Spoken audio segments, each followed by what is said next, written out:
Welcome to ESPN Plus, home of Sunbelt Conference football.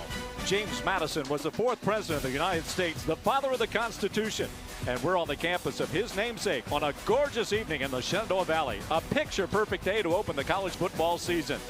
The power of purple will be on the gridiron as the Wildcats of Weber State have traveled more than 2,000 miles from their home in Ogden, Utah to play the host Dukes of James Madison, coming off a historical season under then first-year head coach Bob Chesney.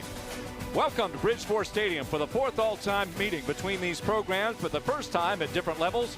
Weber from the FCS and James Madison from the FBS. Hello, everyone. He is Delvin Joyce, Hall of Fame member here at James Madison. I'm Kurt Dudley, and David Halvey will join us on the sideline. Well, Delvin, the Dukes for the last 2 decades have been nothing but winners. And so this year, well, the story's kind of the same. Expectations, they're pretty high. Yeah, Kurt, you said it. I mean, this season for James Madison is all about expectations, and they've never been higher. Now, they were picked to win the conference by the Sunbelt preseason coaches poll, and some people are even saying that this team could make a run to the college football playoff. Now, of course, it's all about managing those expectations, not listening to the outside noise and playing a solid brand of football week in and week out. Kurt, I think that's what head coach Bob Chesney wants to see tonight, starting with Weber State. No doubt about it. Let's go to the field level right away and join David Halvey. He's got some insights from both of our head coaches in today's battle. Hey, Kurt, I'm just glad we're back. Sellout crowd at Bridgeport. This is awesome. Week 1 college football. For Weber State, the excitement for head coach Mickey Mental is this roster. He feels like it's first time. It's his guys, his recruiting class, and his roster.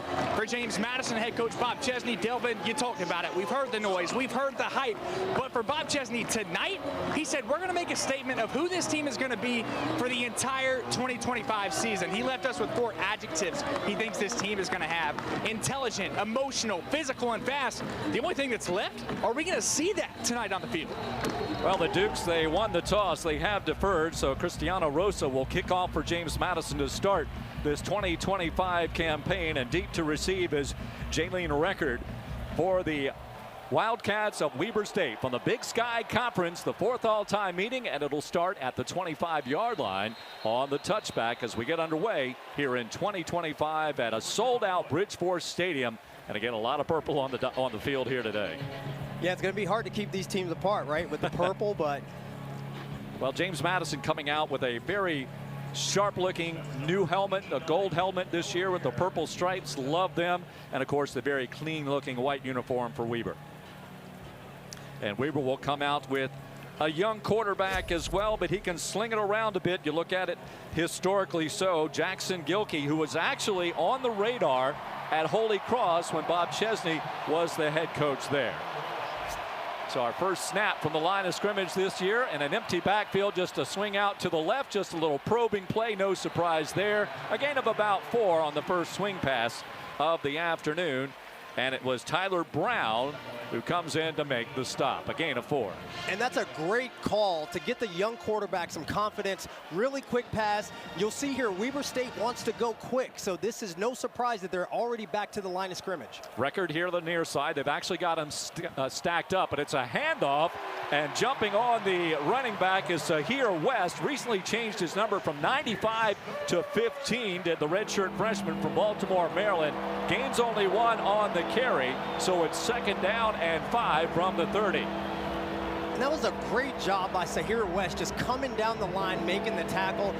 You thought the running back had a little bit of a cutback lane, but Sahir cut that off. They put Noah Beanie, the tight end, in the slot here to the near side.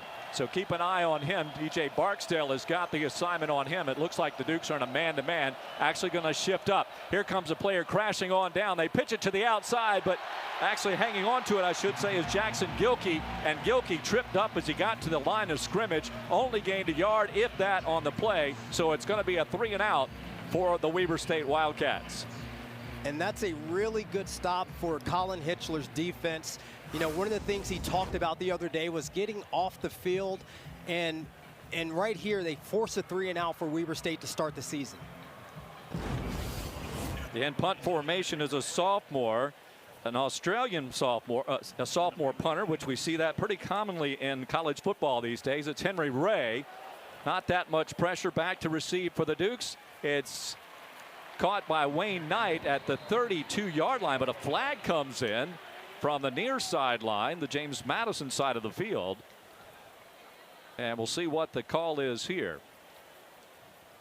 Our referee today is Tim Barker. Holding, number 30, receiving team. 10-yard penalty from the end of the kick. First down. Okay, so Delvin, that right now, obviously early in the game, but that's exactly what Bob Chesney does not want to see. That's already a little bit of what he calls pollution on the possession. That's it. Well, you know, he said most first games are lost by teams and not won by teams. And so, you know, obviously wants to come into this game and eliminate any sorts of mistakes. Well, the big faithful fans of James Madison all summer, they stayed juiced by wondering who was going to be the quarterback. It is the man who quarterbacked the Dukes last year in the regular season. Alonzo Barnett gets the start, and the handoff will go immediately to right, and he is wrestled down, and pulling him down is Keanis Thompson. And it's a loss of a half-yard on the play, 2nd down and 11. And that's a big play by Keanis Thompson. You know, they got really high expectations for this guy. He's a UCF transfer. They think he's a big player on that defensive line. Now, they do have some players, no doubt. Again, the situation, most time you get FCS versus FBS, it's that depth.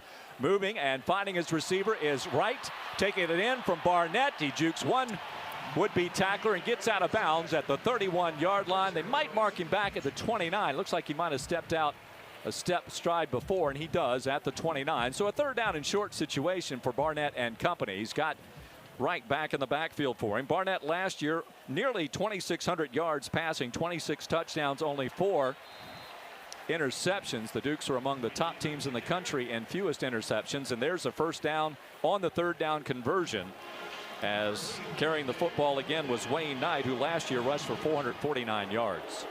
And now Sluka goes into the game, and this is one of the things that we expected to see. Of course, you know, Barnett makes the start, but would we see Sluka as the game went on? Sluka, the former player for the Crusaders of Holy Cross. When Bob Chesney was there, he went to UNLV last year. That was a national story. Things did not work out well, and now he's here in Harrisonburg, and this is exactly what he did at Holy Cross, was run the football. Sluka last year only played 3 games with UNLV, but he is the all-time leading rusher in Holy Cross history. And that's exactly what we're expecting to see out of Sluka. You know, football is math. And right there, a guy like Matthew Sluka changes the math in the favor of the offense, because now there's no guy that's unaccounted for. So I expect to see that a lot for James Madison this season. 2nd down and a long 3, short 4 at the 40-yard line. The Dukes with a cluster here to the right. Look for that formation quite a bit this season. They'll put him in different points, of course. And here's Sluka again as he fakes the handoff. And this time he's caught behind the line of scrimmage, dropped for about a 1.5 yard loss.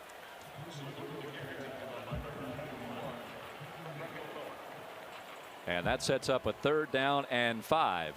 And that was just a really good play by the Weber State defense. You know, I think obviously when Matthew Sluka's in the game, they're keying on him as a quarterback who's prone to running the football.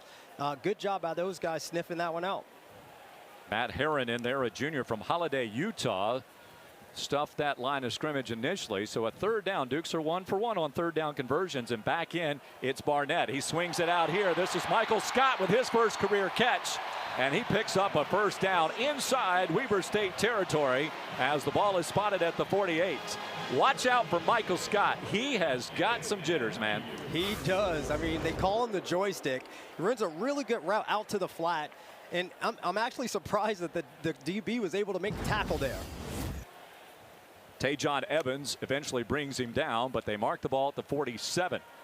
Back to pass. Barnett, plenty of time coming across the middle. That is to one of the tight ends and pushed out of bounds after picking up a 1st down. Logan Kyle, former Vanderbilt Commodore, back here at James Madison for his 2nd year, chased out of bounds by Angel King. And of course, the big question coming into the game is what would Alonzo Barnett look like if he actually got an opportunity to play? We've already seen him roll out. We've seen a couple of three-step dropbacks, some play action. I think the knee looks pretty good so far. It looks good, but he did not take many hits. In fact, the Dukes were very conscientious of keeping everybody healthy and upright this fall. They wanted to be as healthy as possible going in. So we are kind of looking to when Barnett does take a hit and how he'll feel and adjust to that. He is too, quite frankly. Another pass over the middle, and this is brought in by Braden Wisłowski, a transfer. K.O. Hansen drops him down. Wisłowski, one of the many new receivers in this corps for James Madison, a former Maryland Terrapin, 5'10", 186 out of Ellisburg, Pennsylvania. Only gains about 3 yards on the play, but second down from the 21-yard line of the Wildcats. Dukes have a bevy of backs, a bevy of receivers. There are a lot of big numbers. We'll get to that in this game as well. And this time it is Barnett carrying the football, tiptoeing down the sideline, and he picks up a first down before he steps out of bounds. And the Dukes are at the 11. They can pick up a first down. They don't have to score. And Barnett showed a little burst there. You know, again, the questions about the knee, how would he feel? Would he have the confidence to do exactly what you just see on that run there? I think some of those questions are being answered. And by the way, I think this is a very good drive. This is exactly what Dean Kennedy wanted to see out of his offense. Very methodical, marching down the field. They had to go 10 more yards than they thought they would have to because of the penalty. Here's Barnett, pulls it down and goes to the end zone for the score. Welcome back, AB. And James Madison sees the streamers fly for the first time on the end of a score at Bridgeport Stadium, a long-running tradition here at Bridgeport. 6-0 JMU with 8:25 to go in the opening stanza. I mean, this is a really good play. I mean, he faked the handoff to Wayne Knight up the middle, which is something they've had success on with this drive, and so no surprise that Barnett keeps it, takes it into the end zone, pretty much untouched. Good execution by James Madison. Morgan Suarez with the point after attempt, and he sends it into the good hands of Allstate for the point after. He's a transfer from FAU, another new Duke at a Wellington High School out of Florida. And James Madison takes the opening drive down the field of this 2025 season and puts it in the end zone, and it's Alonzo Barnett carrying it in for the Dukes of JMU.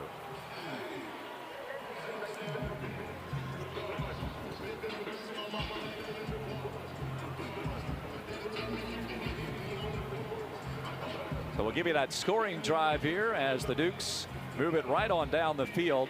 Picked up a couple of first downs in the process. And again, I think the big thing there was the kick out block by the tight end. You know, if you're going to be a tight end in this offense, you have to be able to block. And just a fantastic job by Logan Kyle coming across the formation, picking up the block on the defensive end. And again, Alonzo Barnett walks in untouched.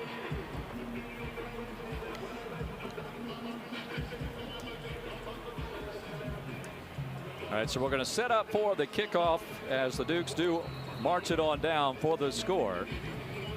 8:25 remaining, and for Alonzo Barnett, again, a welcome back. He did not play in the Dukes' historical first bowl victory, James Madison's second bowl, and so they're 1 for 1 last year, knocking off Western Kentucky in the Boca Raton Bowl down in Florida. Rosa will kick it off once again. First time he kicked it back for a touchback.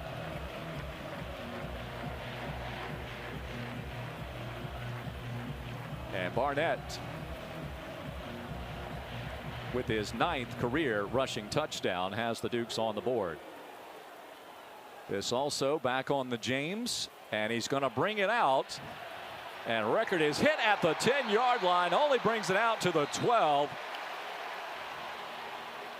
And that's where Weber will take over for its second possession. And that was a big stop by Chase Regan, special teams monster for James Madison. That was actually Noah Carr that brought it out.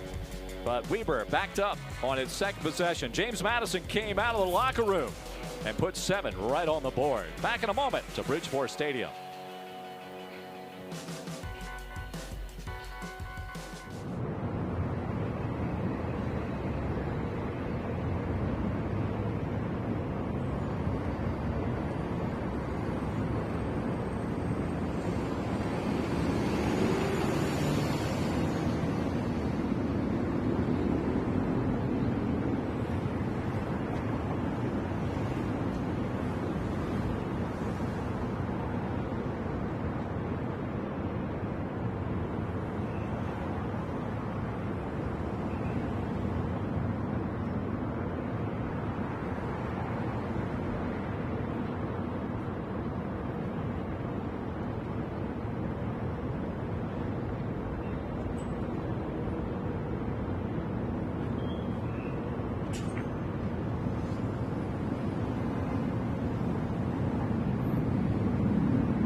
Great atmosphere here at Bridgeport Stadium. A lot of anticipation for this season. A lot of folks pouring into this facility, which was expanded back in 2011, completed its expansion, and a little chit chat about it even getting larger in the near future. See how near that future is, though. That's yet to be told. That is something that I think the fans are pretty excited about. Yep. Weber with the football for the second time. In motion is Record. He comes to the near side, and the handoff goes to the big man out of the backfield. And this is a pretty good running back for Weber. He is a sophomore this year. Davion Godley, 5'9", 200-pounder from Richmond, Texas. There are a lot of Texans on this Utah-based team because head coach Mental, his wife, is from Dallas. That's right. And so he's got all of those connections around. I think that was his best recruit out of Dallas ever. It probably was. It's had lasting value, very apparently. But he's glad to be. He's a Cleveland guy, and he's glad to be out east. Although he is disappointed the humidity isn't higher here today. That makes one of us. That's right. Gilkey drops it off underneath. Little screen, well executed. The Dukes close in on it as that pass is hauled in by Godley. And Gannon Weathersby, a linebacker, makes the tackle for James Madison. And that is great execution by Weber State. Great call by the offensive coordinator there. James Madison is getting a lot of penetration and getting upfield into the backfield. So to slow them down a little bit, you throw a little quick screen and get a little yardage, and that should slow down that pass rush somewhat. 3rd down and 1. It was a 3-and-out the first time for the Wildcats. One man behind Gilkey. Gilkey, 6'2", 215 pounds, going to hand it off, and they work off the left tackle. And he does pick up the first down, I do believe, although it might be close enough for a measurement. Bob Chesney down there saying it's 4th down. Yeah, it looks short. Yeah, they are short indeed. Looked like the surge might have been just enough to get it across, but that is not the case. In fact, he is about a full yard shy at 4th and 1. Huh. And it looks like they're keeping the offense. Oh, no, they're going to come out now. The Dukes are ready. And so Knight will drop back. And again, Henry Ray, away that is, will punt. 6'1", 190-pound sophomore. Now. And a whistle. And we have a flag. Prior to the play clock expiring, timeout. Weber State. So Weber State, this is their first charge on a timeout. Special teams situation. A little sloppy, has to use a timeout.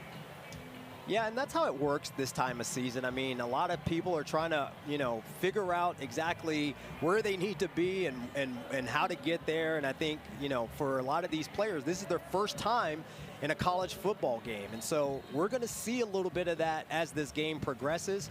I guess the goal for both coaches is that a lot of that is eliminated as the game goes on. I do have that scoring drive finally for you as Barnett scored from 11 yards out on the rush. Again, the 9th of his career. 10 plays, 78 yards, 446. And we expected to see both Sluka and Barnett play.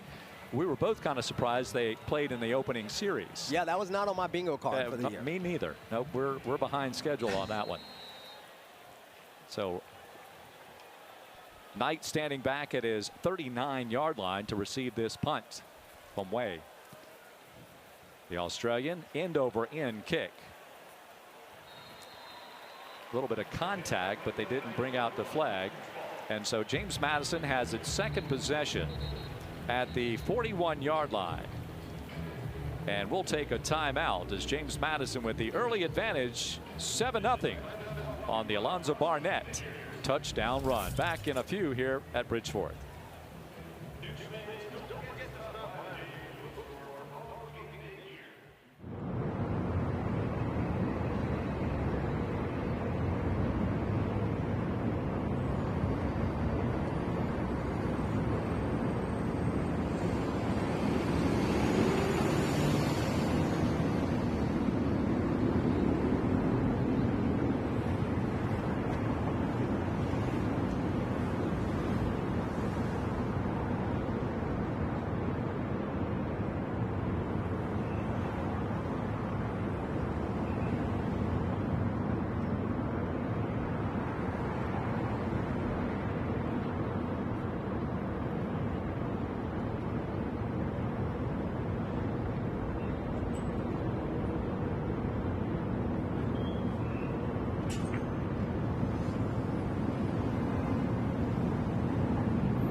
night is Alonzo Barnett, who just had the rushing touchdown. When he ran off the field, though, you would have thought it was a 3 and out. The guy went immediately to the tablet, started talking with Matthew Sluka, and watched the film. I mean, it is insane. This is exactly 9 months from the ACL injury Barnett suffered against Marshall, and the business-like approach that he has had has been tremendous. He said, there was no plan B for me when it came to rehab. I had a goal set in mind before surgery, and I'm going to make sure that I accomplish that.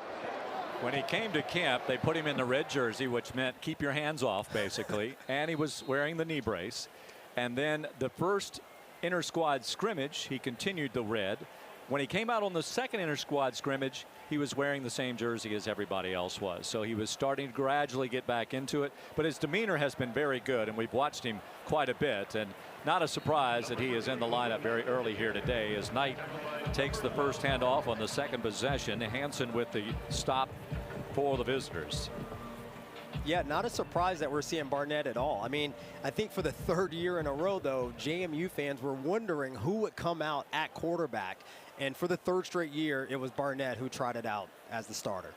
He's got the ball at the 45-yard line. Handoff again to Knight. Knight cuts back through the middle.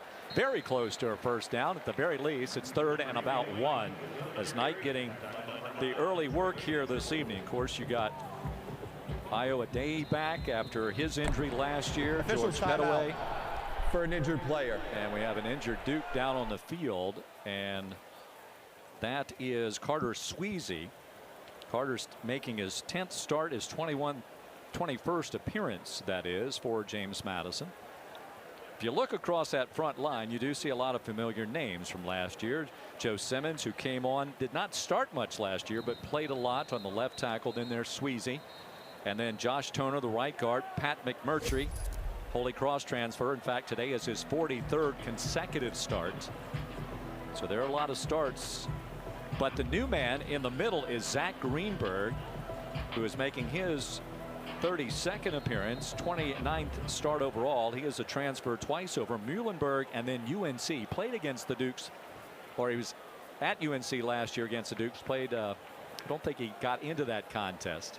Here's Sluka, fakes the pass. He's going to run the football, and he picks up the first down, and he wants a little bit more, and he falls forward to the 42-yard line. And that's exactly how we anticipated they would utilize Sluka. You know, it's 3rd down and 2.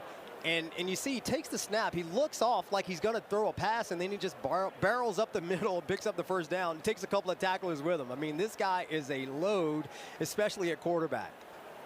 Just fakes a pass to the right. You see Hansen got pulled in there, and then he's the one that's injured. And he's been very active. He's already been in on a couple of tackles. He's a junior from Alpine, Utah.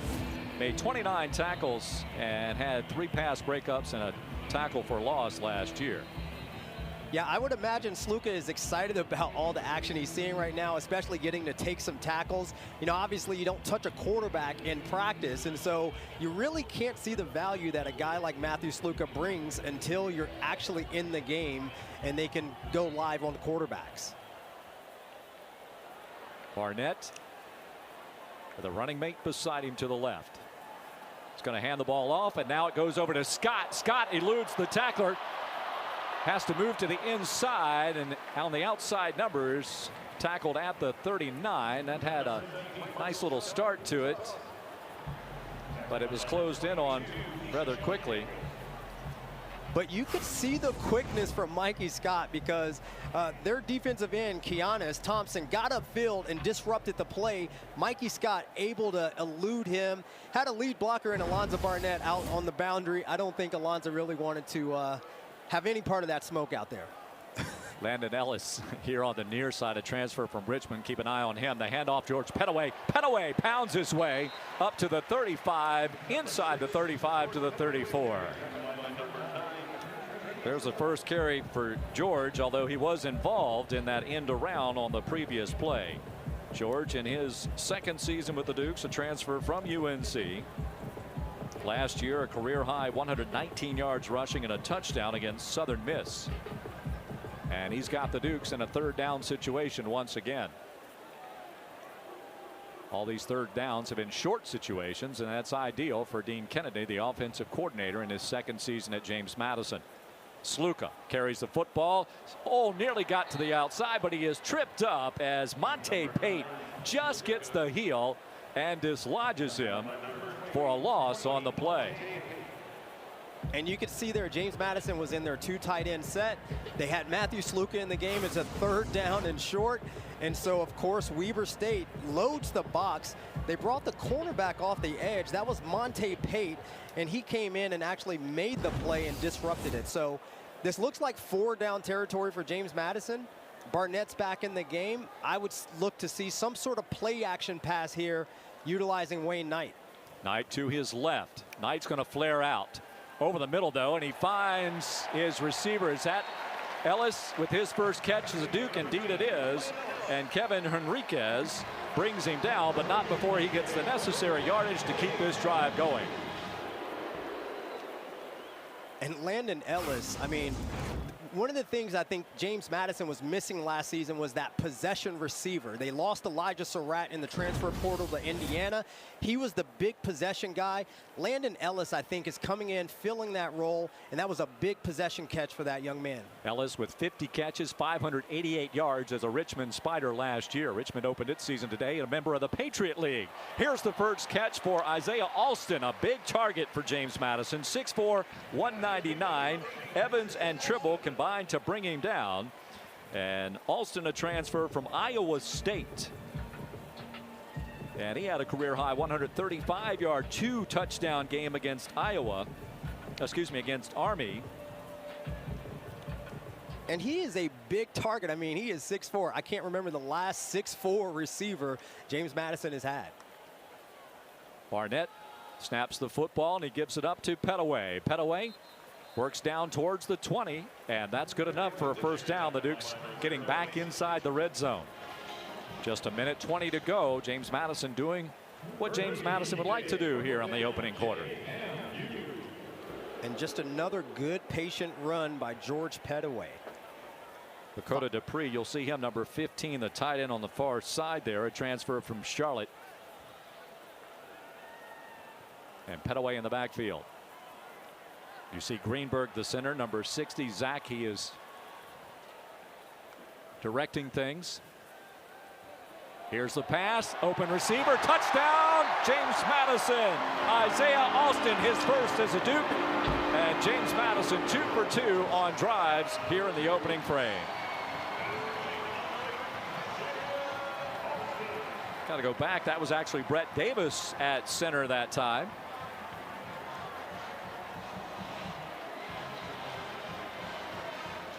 And coming in for the point after is Morgan Sorez.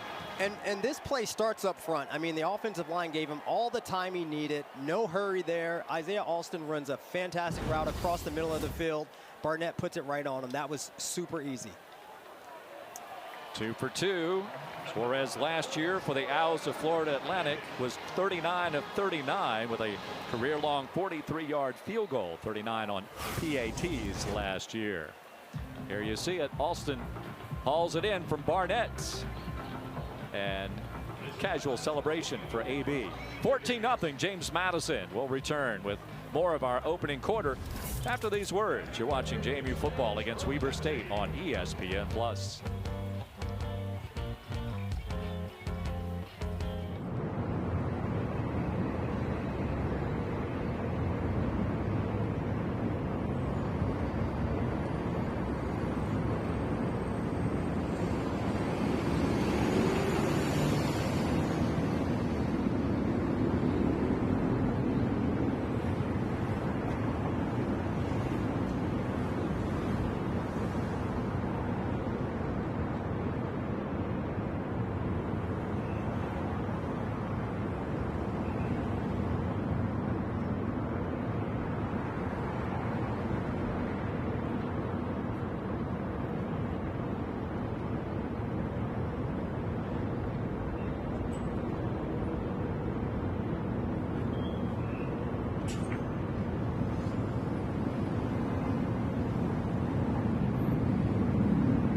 James Madison 14-0. Noah Carr, or Kerr that is, a sophomore from Draper, Utah, is back to receive the kickoff from Rosa of James Madison after the 20-yard touchdown toss. This is at the 2. Kerr is going to bring it out, and he's met at the 17-yard line, and that's a win for James Madison. There on the tackle for the Dukes is Kyle Holmes. Kai, one of the very few JMU Dukes that have been with this program their entire careers. That's something you don't hear often these days. All right, Gilkey will try to get the Wildcats going. Let's take it back down to field level with David Halvey.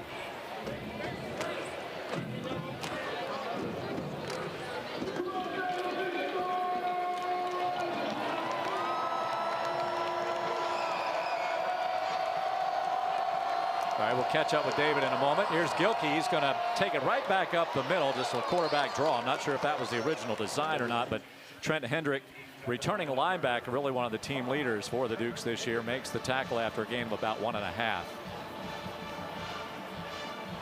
And you see on that play, that was Amar Thomas, the edge rusher on the short side of the field, forcing Gilkey back into the middle. Long look over towards the Weber State sideline. James Madison used to work from that sideline many years ago, but former coach Mickey Matthews decided, let's go to the other side. It's a little more workable, less things to deal with. This is the end of the first quarter. That's the end of the first frame, and James Madison in 2 possessions puts up a couple of touchdowns and leads their old foe from the FCS, the Wildcats of Weber State, 14-0 after 15 minutes into the 2025 campaign. We'll be back with the start of our second quarter of play and a little Hall of Fame news coming up after these messages.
James Madison running 20 plays, 137 yards of total offense, 2 touchdowns. Barnett with a rush and a tossing touchdown, the 28th, or 27th, that is, of his career.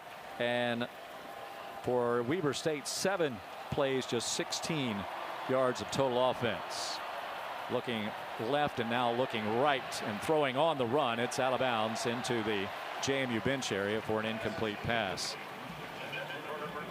Good coverage, good pressure. I mean, this is what we have come to expect, I think, so far from this James Madison defense. It looks like they want to try to get pressure on the quarterback, but also play sound, fundamental football in the secondary. Yeah, a lot of new faces in that secondary for James Madison, but Justin Eaglin is one of the returners. They've moved him as a field corner, and that is much more suitable to his skill set. I thought he had a really good camp. He was making plays. Of course, Tyler Brown made an early tackle in this ball game. Jacob Thomas, a safety for the Dukes, and here's a 3rd down and long situation. Empty backfield for Gilkey, airs it out, and it is caught, goes to the back shoulder, and pulling it in is the tight end. As DJ Barksdale comes in and pulls down Noah Benny. Benny, a big target at 6'4", 240 pounds. He's from Holiday, Utah, and a transfer from Utah. And that's the first down for Weber. James Madison has 9 first downs by contrast. At the 37, new set of downs. Trips to the left, 2 to the right.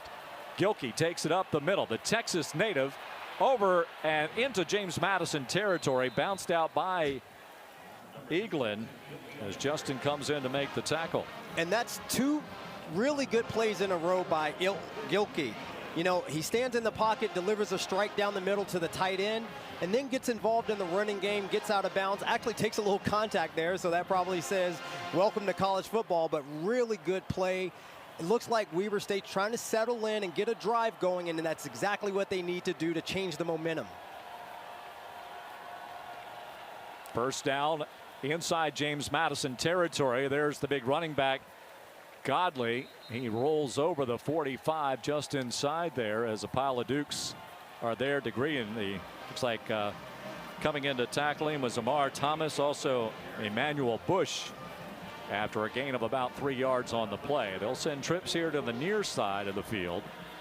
Nobody to the top of your screen with Gilkey. The big thing for the Dukes defensively, they just didn't know what to expect of these quarterbacks. There's very little film. What Coach Hitzler said, I'm looking at huddle film from high school. I don't really know much about this young man, and a lot of the Weber State fans don't know much about him yet either. And he's going to carry the football, and coming in and wrapping him up. He was met at the line of scrimmage, but then Tyler Brown eventually secures him and wrestles him to a stop, so it's another 3rd down situation. 1 out of 3 thus far on 3rd down opportunities for the Wildcats. Well, you can see he's trying to press the line of scrimmage and find a cutback lane, but because the Dukes are so stout on that defensive line, there's really nowhere to run for Gilkey. Wildcats did return 12 starters from last year's 4-8 team. They also had 6 losses last year by a combined 25 points. So they were in every ball game nearly, just didn't finish. This time finishing the play is the JMU defense as Aiden Gobira, a transfer from Notre Dame, and Michael McMullen team up to bring him down. 4th down. And I bet that's got to feel good for Aiden Gobira. You know, he had to medically retire at Notre Dame. He comes to James Madison. I heard him say that he's been able to fall back in love with the game of football being here at JMU. So for him to get in on that action, get his first tackle of the season, it has to feel good. Well, he was a Chantilly Charger, so he wore purple in high school. So he's back in purple once again. Here's a 4th down play. James Madison successful on its only attempt from 4th down yardage. And the air out is incomplete. And everything clean on the field, so James Madison will take over on a change of downs. And I'm not surprised Weber State would go for it there. I mean, that was their best field position of the game. You know, if you want to win this football game, you got to take some chances, and that's what they did. They took a shot. Kerr was the intended receiver, but he does not come up with it. Timeout on the field. James Madison with a 14-0 lead has the football for the third time. Let's see if they can continue their early trend.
Has stayed busy. Obviously week 1 for football, but 7 people also inducted into the class of 2025 Hall of Fame, and the guy to my left, Stephon Robertson, is one of those.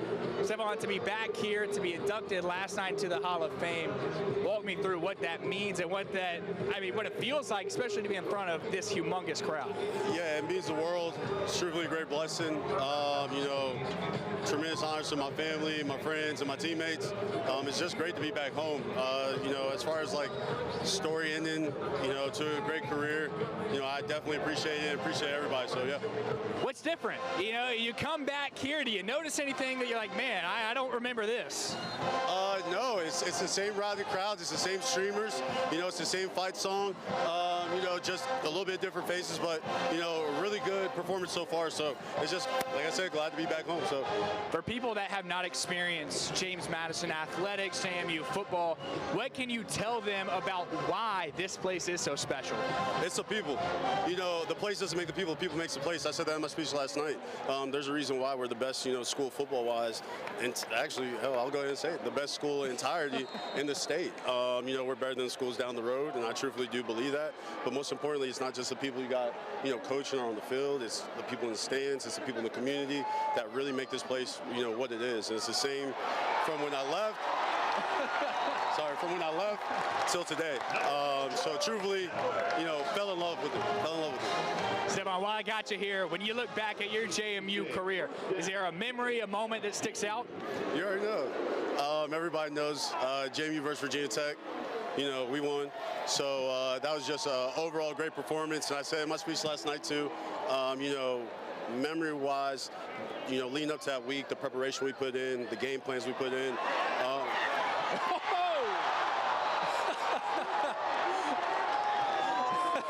You still got it, man. Yeah, you're ready to make the catch, bro. I saw you. But now the preparation we put in through that week, a lot of us did get recruited by Virginia Tech, and we all knew we were going to beat them, but nobody else did. So, you know, my brothers get there, you know, Saturday morning, and they're talking to me, calling me, hey, as long as you have a good game, we're fine. And I'm just like, we're going to win. And they're like, yeah, all right, but as long as you have a good game, we're fine. I'm like, no, we're going to win. And they're like, all right. And then to see their faces and my family's faces and just everybody in the locker room afterwards and what we accomplished, it's truthfully something great. So, yeah. Stefan, I appreciate your time, man. Go enjoy this. I already saw you coaching earlier. Yeah. No, yeah. I'm going to get back to it. All right. I appreciate you, man. Yeah. Thank you, guys. Great to see Stefan last night, as well as he was one of the 7 inducted into the JMU Athletics Hall of Fame. Back on the field, Iowa Day is back out there for the Dukes. Kevin Henriquez makes the tackle for Weber State. Day last year only got to carry the football 20 times for 40 yards before he had to sit out the rest of the season with an injury, but he is back, as is Barnett. And he sails this pass out, caught and pulled in by Logan Kyle. Kyle with his second catch. He's out of Cypress, Texas, and Hanson and Hitchens hitch up to make the tackle, but it's 2nd down and 2. And Kyle will go back in. And already on this drive, we're already seeing a really good mix of run and pass. We saw George Pettaway explosive up the middle. We also saw a nice pass down the field to Nick DeJaneiro, trying to get Nick involved in this offense. And of course, Iowa Day comes in and gets his first couple of carries of the season. Carry again, this time by Day. He is met by 3. And coming in to make the tackle. Yeah, that was Easton Payne. Yeah, Payne, who actually switched his jersey number today, wearing number 91. Yeah, he's actually the oldest player on this Weber State roster. He's 26 years old, and he's a heck of a player for Weber State. You do find out with a lot of the Utah schools, particularly of those that have gone on missions, that come back and they might be a little older and playing their college football. It's not uncommon. Here's a throw to the corner, and a flag comes out as Smoke Collins was held. Little celebration prematurely by the cornerback, Isaac Daniels. Pass interference. Defense, number 22. The ball will be placed at the spot of the foul. Beg your pardon to the Daniels family. That's Eshawn Daniels. That's like rubbing salt in the wound. My pardon, folks. So clean pocket for Barnett. Now, again, Smoke Collins puts a double move on the defensive back. I think he was okay with the initial contact, but after Smoke Collins got around him, he kind of held him a little bit, so the referee had to throw that flag. Smoke out of Tusculum College from Miami, Florida. And right now you've got Barnett changing the play at the line of scrimmage, so he will shift a Day to the left. Hands it to him. Io goes straight forward inside the 10. Dukes can pick up a first down inside the 3-yard line.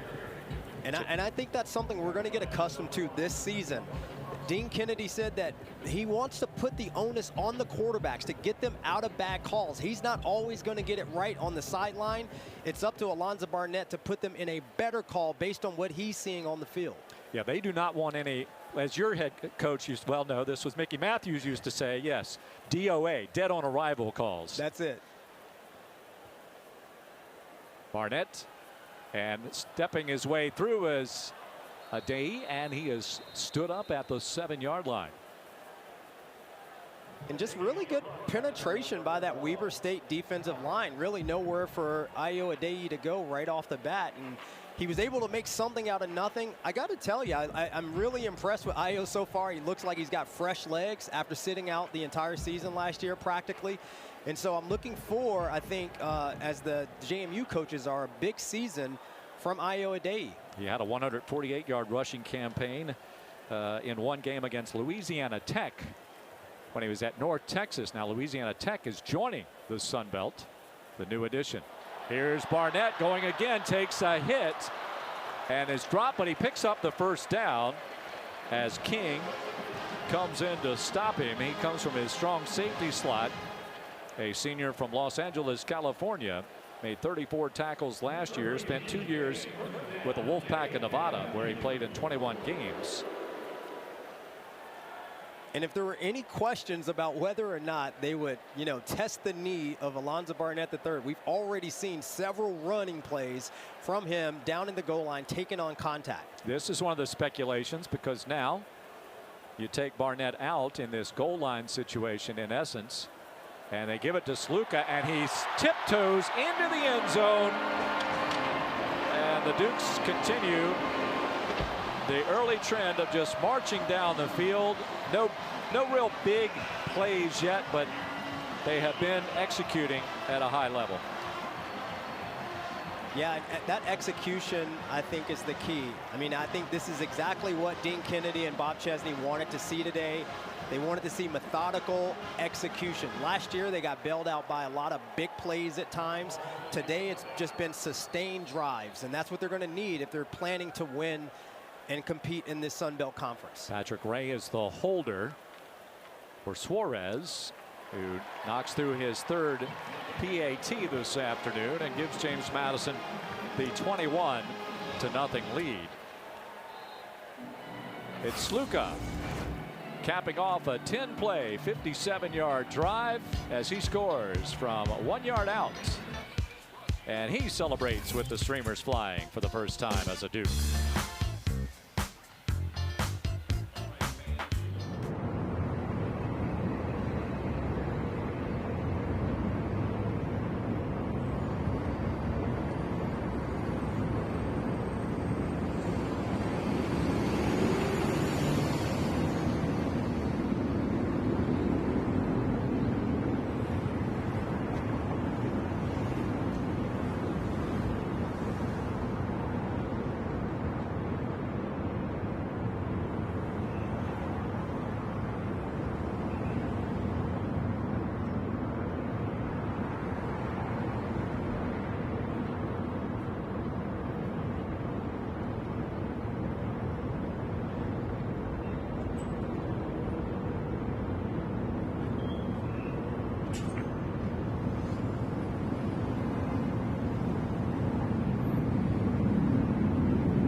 Nothing James Madison. Dukes are 3 for 3 in possessions and scoring touchdowns. Weber State coming 2,055 miles from its home in Ogden, Utah. And Jones deep to receive as Rosa will kick off again. 32,000, that's about 10,000 more students at Weber than at James Madison. Founded in 1889. At that time it was Weber Stake Academy. That's S-T-A-K-E Academy. No kidding. Yes, which is Latter-day Saints phrase. And then, of course, became Weber State. And this is the fourth time these programs have met. Yeah, I was going to say, I think a lot of people inaccurately mispronounce it as Weber State. Like the grill. Yeah. But, of course, with our history with them, we obviously know that it's Weber. And the kick return. Here's a flag on the far side. And back there defensively was Eaglin. And again, there's a flag on the back side of all this play as the return is brought out. Yeah, these programs first met in 2017 in the playoffs here in Harrisonburg, and it took the Ethan Radke field goal. The Dukes were down 28-20 with 3:14 to go in that game. Tied it up. Needed a 2-point conversion to do that, and then Radke with the 46-yard field goal with 1 second remaining. During the return, personal foul, illegal blindside block, return team, number 53. The penalty will be enforced half the distance to the goal line from the end of the return. First down. All right, so they will get a penalty assessed against Weber. But that was an exciting, thrilling night here. It was a cold December night. And for Radke, who had to convince his dad, he had to say, Dad, come out here to the playground. I want to show you I can kick field goals. Right? And so he took him to a football field there, and he's out of the Richmond area. And he said, oh, yeah, he can do it. So he eventually came to James Madison, and he boots a career-long field goal, and it was an exciting night here. Yeah, amazing career for Radke. He did. He had one whale of a career. That just kind of got him started. How about a tackle in the backfield? A loss on the play, and that was Drew Spinagatti. Welcome to James Madison. Spinagatti, one of the linebackers for the Dukes out of Holy Cross. 70 tackles last year. He had a career-high 9 against Colgate a year ago. And that's a loss on the play. That sits Weber State way back. And he just comes right through the A-gap, untouched. I mean, that guy has an amazing motor. Kind of reminds me of a guy who played linebacker for the Dukes last year from Holy Cross. Here's a toss out, and just jammed him up. Good coverage there inside the numbers. It was Kerr, the intended receiver. Personal foul. Roughing the passer. Defense, number 33. 15-yard penalty. Automatic. First down. Well, this bails out the play, as you do get the roughing the passer called against the Dukes. And that called against a newcomer from Colgate, Andrew Tadeo. Tadeo out of Basking Ridge High School in New Jersey. And that was kind of a bang play. I mean, I don't love that call from the official. I see what they are trying to, get out of college football, but Tadeo literally was there as the ball was being released. That's also an automatic first down. So it gives a new set of downs.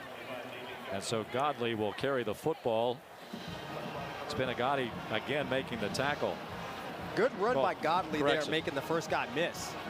Correction, that was Kels Bush on the stop. Second down and 5 at the 22. All the fans, about 99% of them, in the shadows. There's a few streaks of sun that peek through in some of the Vollmers here. The toss, and here's a pass, incomplete, but a flag comes out, not 1 but 2, so it was a very obvious situation.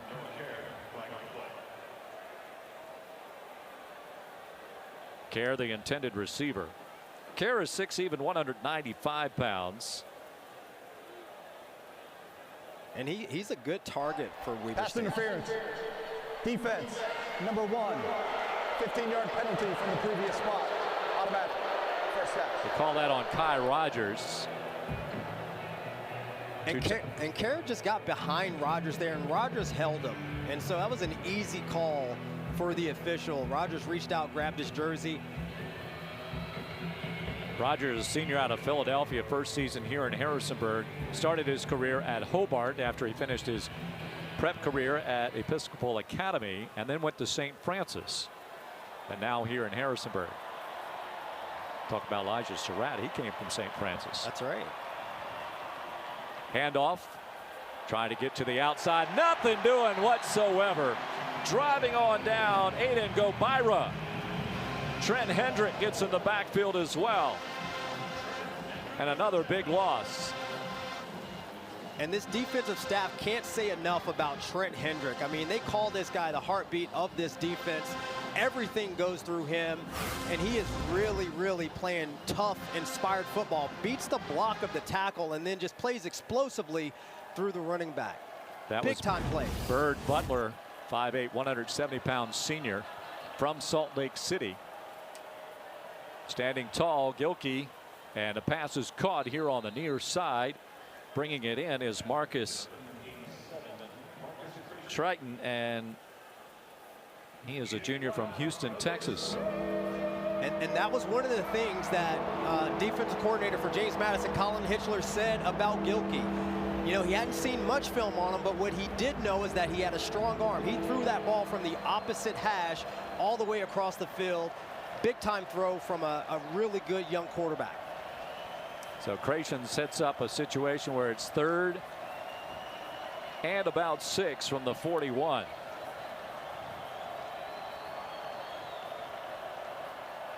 Back to pass. Gilkey flares it out. He's got an open man, but he throws behind him as he was intended to come up with Devin Ford. But incomplete for a 4th down situation. I would imagine that Henry Way is going to come in for his 3rd punt this afternoon.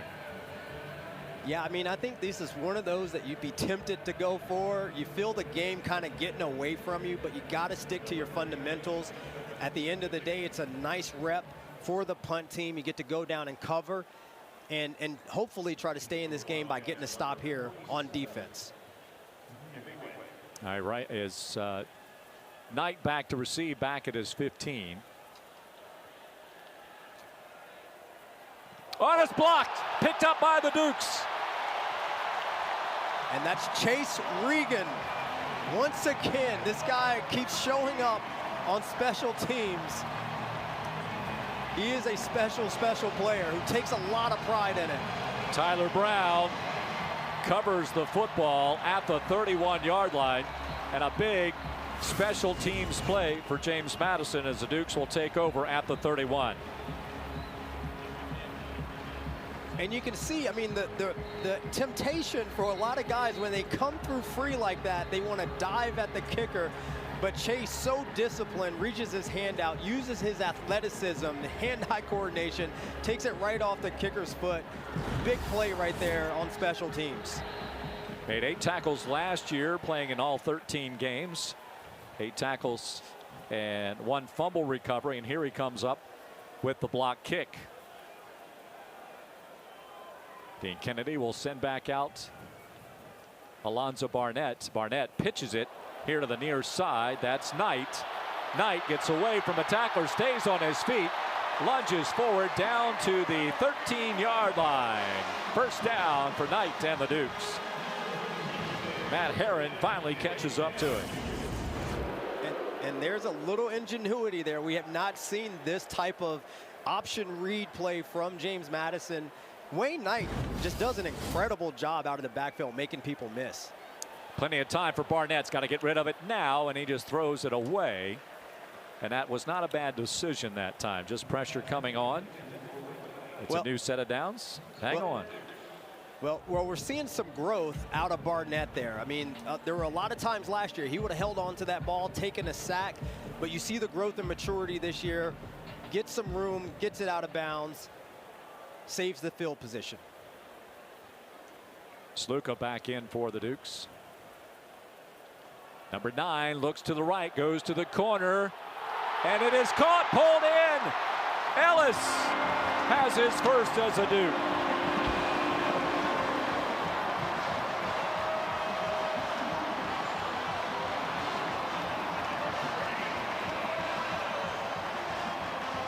Landon Ellis, 6'2", 213 pounds. Not too far from Harrisonburg in Orange, Virginia.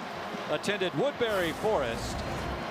Had 4 touchdowns last year for the Spiders, and he's got his first as a Duke. In his career, 70 receptions for 802 yards and 5 touchdowns. And what a great throw by Matthew Sluka. You know, all the talk about Sluka is always about his running ability. Dean Kennedy said the key to playing both quarterbacks is making the team defend 2 quarterbacks. And so they don't want these tendencies where every time Sluka comes in the game, he's running the ball. Once again, Matthew Sluka throws a dime, and James Madison up 28-0.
Well, I understand if you came to the ball game today, you got a chance to pick up a hat. I didn't know that you can get 30 of them.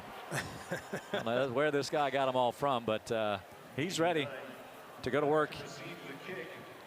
Maybe he can go out with some of the local agriculturalists and do some harvesting at this time of year with a hat like that. That sounds like a plan. They're doing a lot of that around here these days. Seen pumpkins all over the place and gourds, and they're putting up hay right now. They'll be pulling down the corn. It rains so much here in June and July. The corn is about 20 feet tall. It's the tallest I've ever seen the corn in the valley. Yeah, the corn mazes. You know, you can't see me in those corn mazes. Well, you would need a drone to find anybody in them this year. Nice return. This is one of the better returns of the day.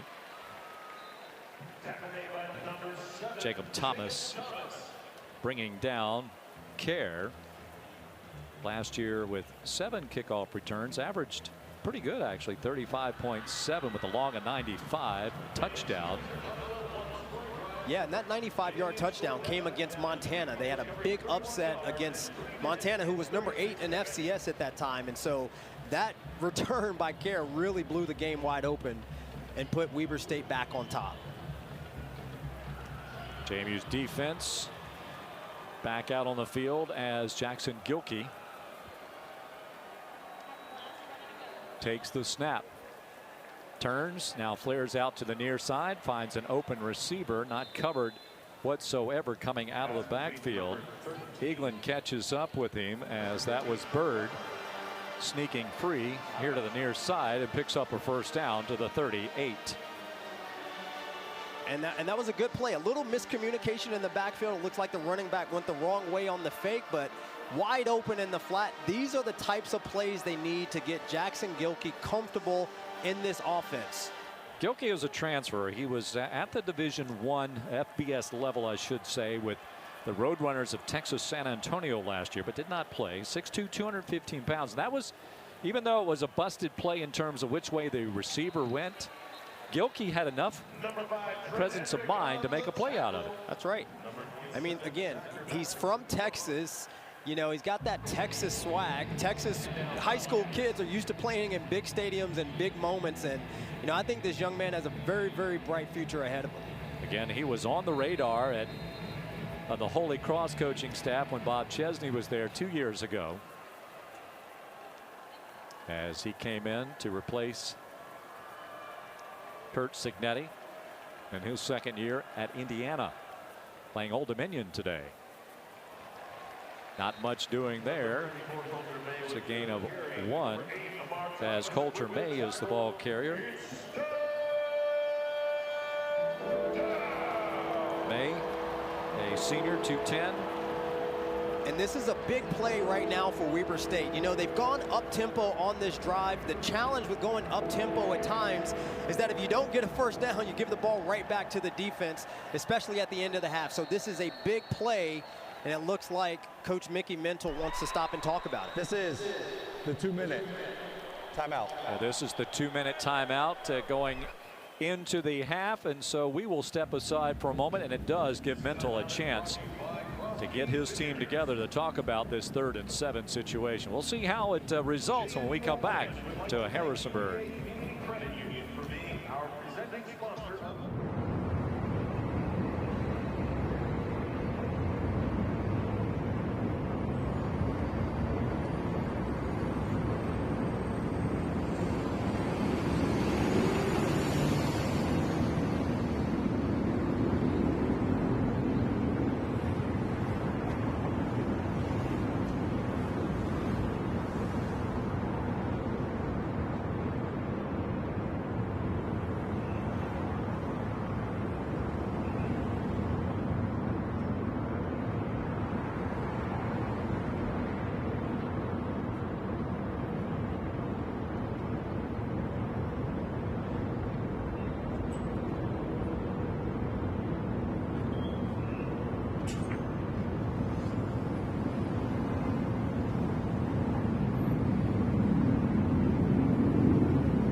Welcome back, everyone, to Harrisonburg, Virginia, on the campus of James Madison. 22,879, founded in 1908. First football season, 1972.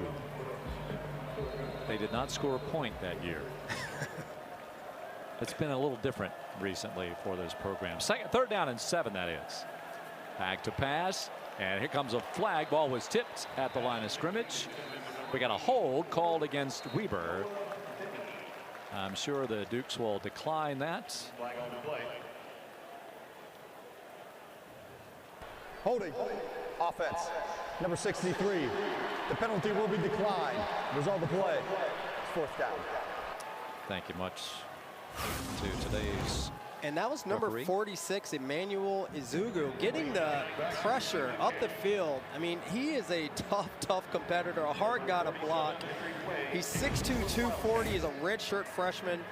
Coming into this game, I don't think any James Madison fans had heard of him. He wasn't on anybody's radar, and here he is making plays. Way into punt.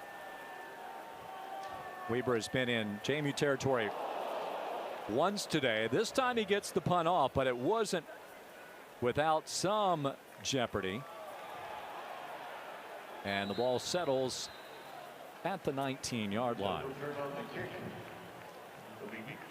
Coming up at halftime, and David Hawley will take a look at Sunbelt news, preseason poll action, some of the preseason honorees. Good number of those here playing for James Madison. Yeah, they've got, a lot of guys getting a lot of preseason hype. Alonzo Barnett III is on everybody's watch list. The Davey O'Brien. I mean, you got Pat McMurtry, who's an Outland Trophy watch list preseason player. And so a lot of talent on this roster, a lot of depth. It's all got to translate into production on the field, though. So far, it has been production for James Madison in this 28-0 lead. Swing it over right side. Little seam.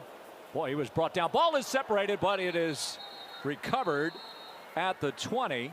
Now, Weber says it has the football. It's a completed catch, and the ball was fumbled and recovered by the defense. It's 1st down, Weber State. So a turnover as Eshawn Daniels helps to make the turnover. So things quickly turn in favor of Weber. And you see the ball gets out pretty quick.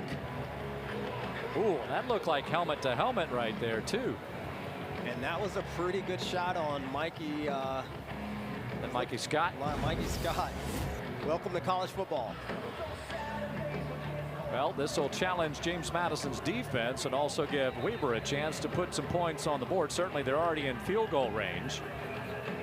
And really the first mistake we've seen this James Madison offense make, and this is what I think Colin Hitchler wants to see. How does the defense respond in these moments? They're going to need this as they go throughout the season. Trips to the right side, drifting back is Gilkey. He's going to carry the football as he takes it to the 15 and then backs his way in for a couple of more yards.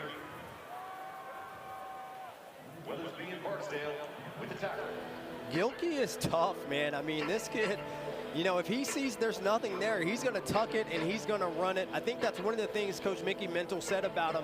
He said nothing shakes him. He's inflappable, and I think that's one of the things that you see a lot from these Texas quarterbacks. Now, this is a big offensive line by FCS standards for Weber State as well. 6'2" is the shortest player, 218 the smallest player, if you would. And there's a man all alone for the touchdown. And the board lights up for the first time this year as Noah Kerr brings it in for the score. And Weber State capitalizes on the turnover deep in James Madison territory. That did not take long. And just a really good route design by offensive coordinator over there. I mean, they run a slant underneath, and then they send Noah Kerr to the corner over the top. He's wide open. Very good execution there by Weber State. Little muddle huddle, and that offensive coordinator is also the head coach, Mickey Mental.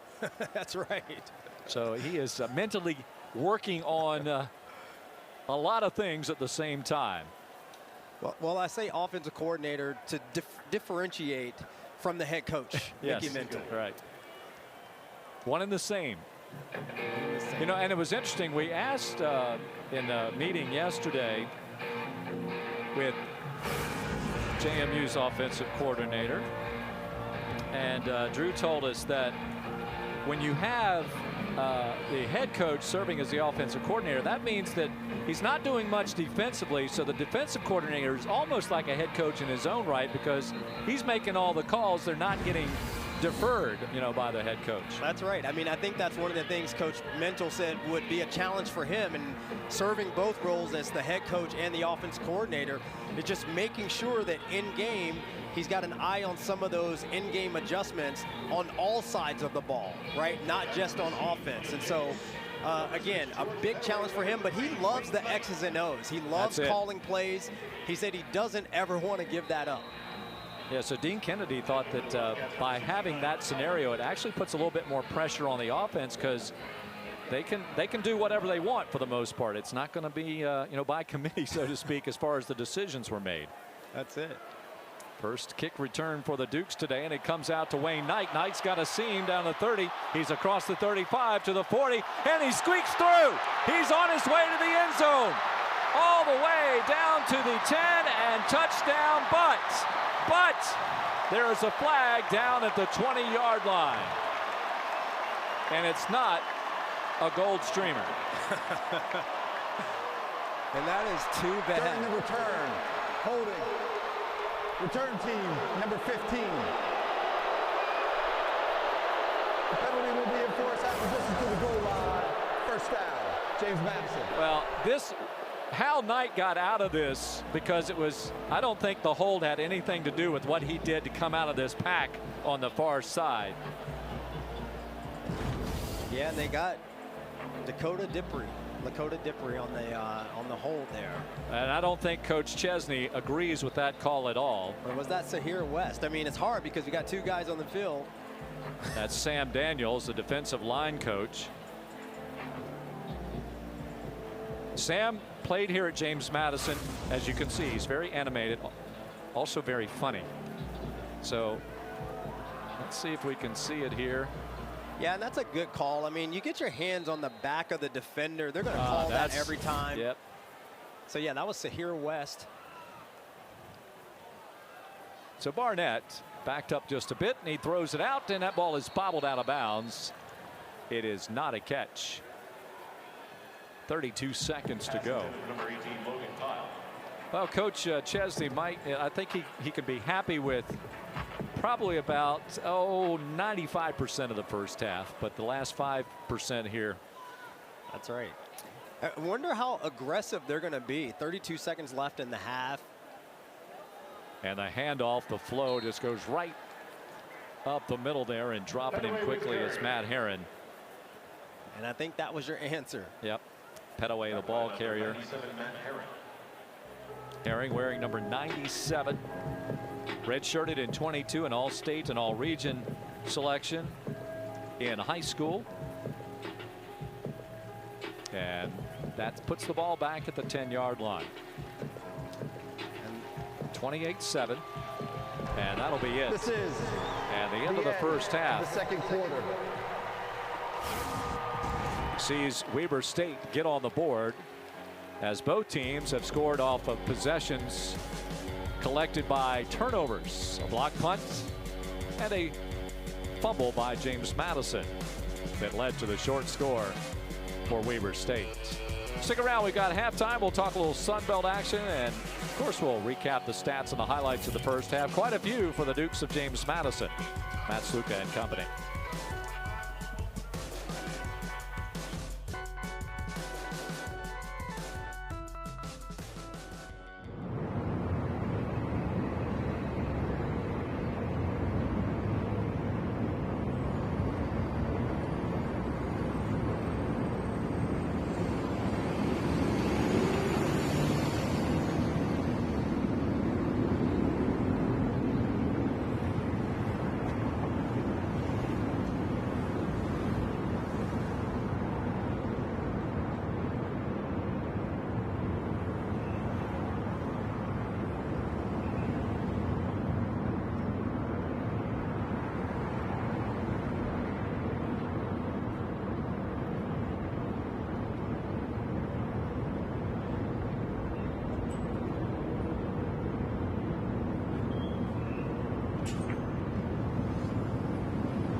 James Madison coming into this game. For the James Madison faithful, the biggest question was, what's the health issue of Alonzo Barnett? He played all of last year, the regular season. Last play of the regular season, he gets hurt, misses the bowl game, and he answers pretty early.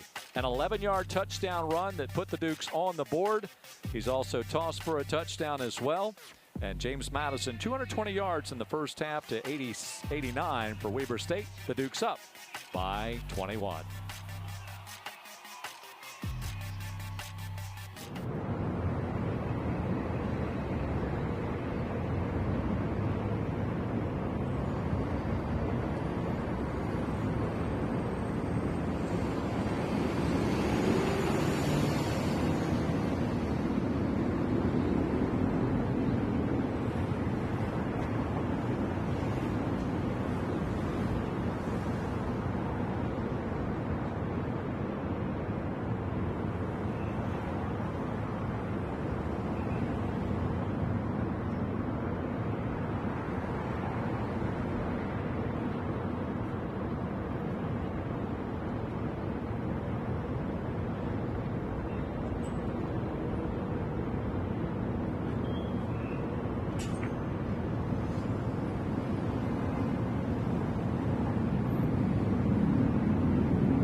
Here on ESPN Plus at Bridgeforth Stadium, the Dukes lead 28-7 over Weber State. Well, the Sun Belt Conference, a rising conference, especially when it comes to football. You look at what happened last year. When we transition to the 2025 preseason awards, the guy at the top of the list for Offensive Player of the Year, it shouldn't really be a surprise. It's Braylon Braxton at Southern Miss, but he was in Marshall last year, transferred over with Charlie Huff, now with the Golden Eagles. course, on the defensive side, Defensive Player of the Year, you got Blaine Myrick over at South Alabama, 2024 All-Sun Belt Conference second-team member just a season ago, 7.7 tackles per game. That was 5th best in the Sun Belt. And we always got to talk a bit of special teams. Almost had a special teams touchdown until the flag to end the first half. Your Special Teams Player of the Year for the preseason, Clune Van Andel out of Arkansas State, All-Sun Belt Conference third-team member in 2024. When we look at the first-team offense for the preseason, JMU, well, they are busy on both sides, offense and defense. George Pettaway, the running back, a part of the list. Of course, Braylon Braxton and Pat McCurtry, the O-lineman, Georgia Southern. They boast 2 O-linemen themselves, and Josh Dallas, the receiver.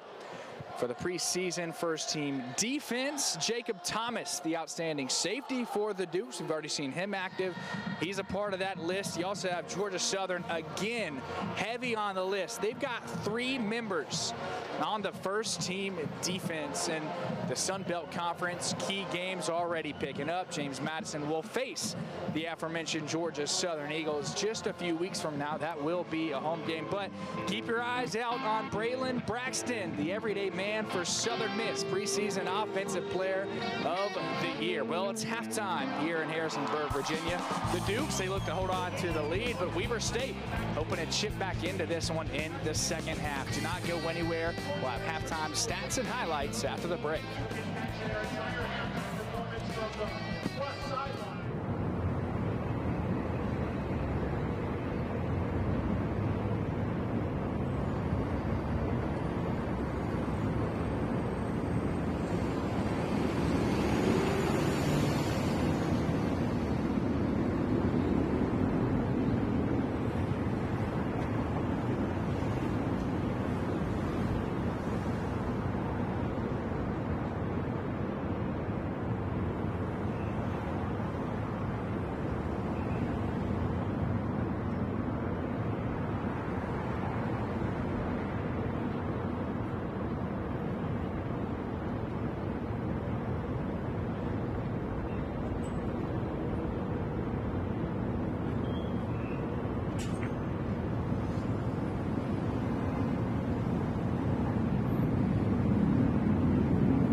28-7, James Madison leads over Weber State. A lot of exciting football coming up. We'll have halftime stats and highlights after the break on ESPN+.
A few more minutes at halftime. James Madison leading Weber State 28-7 here at the break. The Dukes over 200 yards total offense in the first half, less than 100 yards of offense in the first half for Weber State. Delvin, we kind of anticipated both quarterbacks would play here for James Madison. Both have run for a score, both have thrown for a score. What do you think about the two quarterback system the Dukes employed in the first 30 minutes? Yeah, I think it works because it's complementary. A lot of times when you see two quarterback systems, the old adage is if you have two, you don't have one. Right. That's not the case with this group. It's two guys who can do two unique things. Ironically, though, both have thrown for a touchdown and run for a touchdown in this game. Yeah, it's going to, if what you see here could be a problem for a lot of defenses going forward, because not only the two quarterbacks, it's basically two offenses that they have to groove with. And here is Barnett breaking a tackle, and he gets into the end zone to start his 20-25 campaign. Now he throws for another, and he connects with Alston for the first time. Alston, a newcomer to James Madison as well from Iowa State.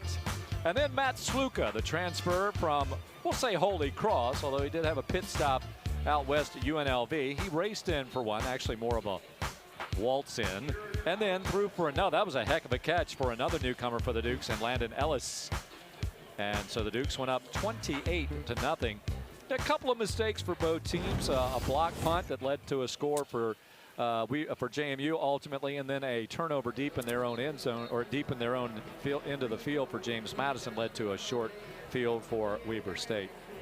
And again, the key coming into this game, Coach Bob Chesney talked about, he wanted to eliminate the mistakes. And, you know, there were 2 mistakes that James Madison made coming down the stretch in that half that cost them 14 points. The fumble you just talked about that gave Weber State the short field.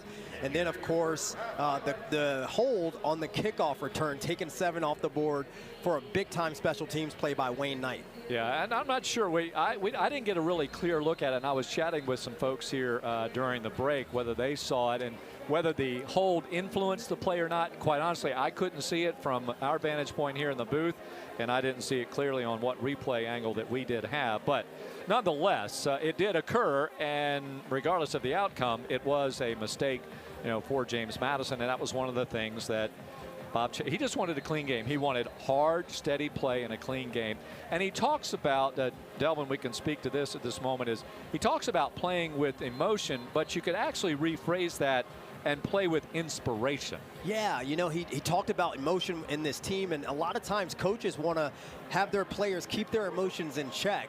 That's one of the ways that you eliminate some of those senseless penalties. But he talked about emotion is passion, playing with passion, playing like this is their last time that they're ever going to step on the field. And I think we saw that in a lot of cases with James Madison in that first half. They love the game. That's what he wants. That's what he likes about this team. In fact, I've been out at practice. It's supposed to stop at X hour, right? And the guys are like, let's do another overtime session, you know? So they have been really chomping at the bit and preparing for this season. Yeah, James, go ahead. That's a new generation. I never once wanted to stay on the field after practice, so that's something new. Well, you know, you had to take all those punt returns and kickoff returns, and you were exposed a lot. But you also got around a lot of players, just like Wayne Knight is doing right here, and he's making number 3 very proud with the way he returns the football. And there's another flag on the play, however, at the 30. Oops. Let's see this time. Delvin, in your playing days, as you were working in preseason, what have you, did it seem like the special teams return team were the last to kind of come together? 10-yard penalty from the end of the return. First down, James Madison. Well, yeah, the special teams, I mean, you got to think about it. There's always newer players who are trying to get on the field, and so there's typically players who don't have a lot of game experience on the field at that time. And, you know, that was, again, a pretty easy call for the referee there. That's got to be driving special teams coordinator Drew Kanan absolutely mad right now. There's 2 big returns on the kickoff return team, and both called back due to penalties.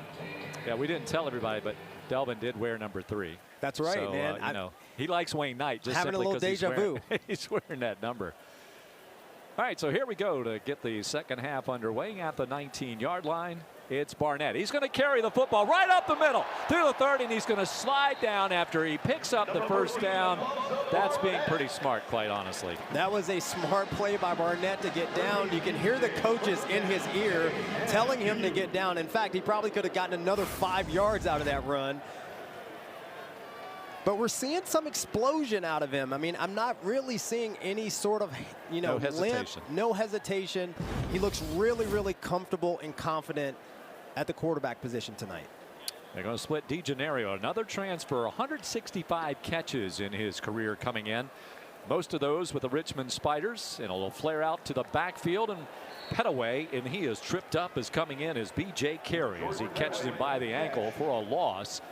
That's behind the sticks by a count of 3 yards, so second down and 13. But I like the play call. It wasn't a productive play, but I like the play call because Matthew Sluka comes in the game.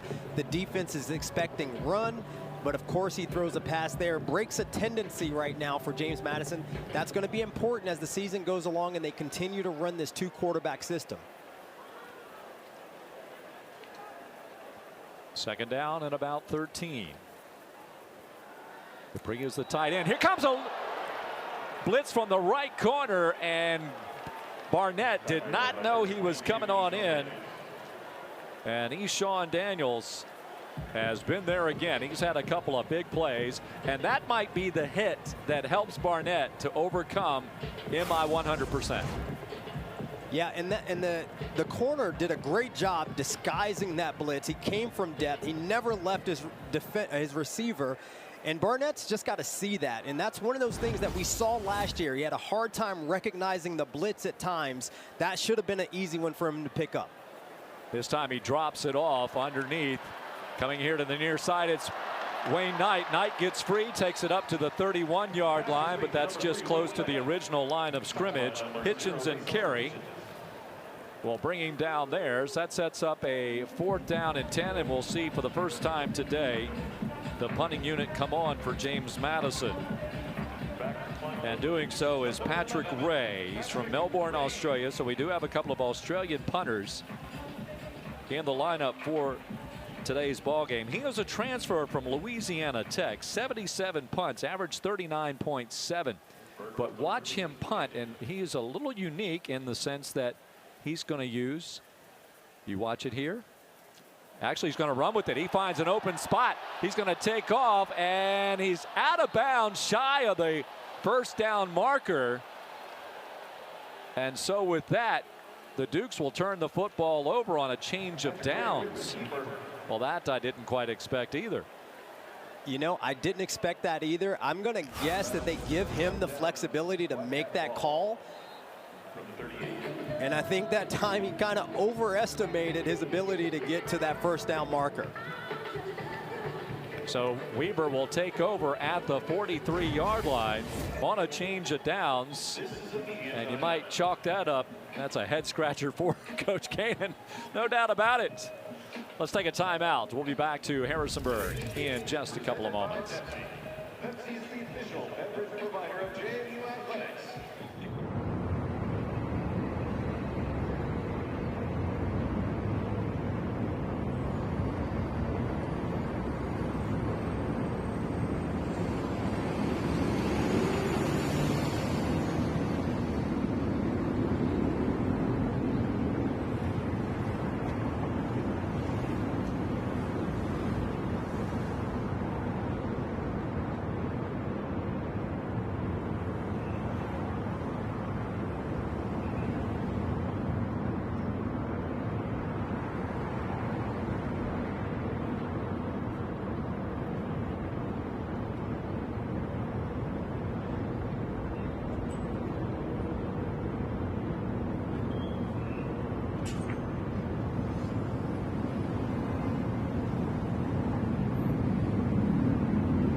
Well, not only was David, he wasn't skydiving, but not only was he busy carrying the load at halftime, he also had a chance to talk to both head coaches. What'd you find out from them, David? Yeah, well, first off, I think me, you, and Delvin should find a way if we can do that on and off week. Anyways, I know Mickey Mental for Weber State. He just said we got to make it one play at a time, stay ahead of the chains, play solid defense for JMU. Kurt, you alluded to it before the half even ended. Chesney was not going to be happy with the penalties, especially the one that took back the return, and that's what he said to me. He's just disappointed by the hold. Also mentioned the other two flags in the backfield. Gilkey gets away, tosses the football, and it's incomplete as a number of players converge together. Barksdale was back there, also back there for the Dukes. We saw Tyler Brown once again. Tyler Brown, one of those guys, he didn't play much last year, but Coach Hitchler, the new defensive coordinator, he felt like he was a real experienced player just with working with him last spring. He felt like he was really a starter a year ago with how he has handled things, at least since the new defensive coordinator came to JMU, and he came in from Alabama. Well, he's a really experienced player because he played high school football at Archbishop Spalding in Maryland. They run that program like a college team already. And on the tackle for the Dukes, Gannon Weathersby as carrying the football on that instance. Zach Krabachik, a senior from Troy, Texas. And this is a big play for both Weber State and James Madison coming out of the half. You know, Weber State got some points on the board, and we saw a little bit of a momentum shift. And so here we are. They're in plus territory. They have an opportunity to put even more points on the board. Will James Madison get a stop, or will Weber continue the drive? Dropping back, Gilkey, three-step drop, puts it up the air, and a little too much air underneath it. It's incomplete to the far side. So 4th down at the 34-yard line. This would be a 51-yard field goal if they want to try that. Sloan Calder, his longest is 28, and he will try a field goal here. He is a senior. Last year 2 for 3, but both of those were inside the 30. So marking it at the 41. Here's the snap, a good snap. Here's the kick. It's got some distance. Does it have the direction? Yes, it does. So something to celebrate for Weber State as Calder sends it through, and it's 10 unanswered points, bridging the halves for Weber State, capitalizing on a couple of mistakes, a couple of polluted, we say, possessions by James Madison. And we'll take a timeout. James Madison will get the football back with 11:03 to go in the 3rd quarter.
State with 10 unanswered points, a touchdown and a field goal into the 2nd quarter. Start here in the 3rd quarter.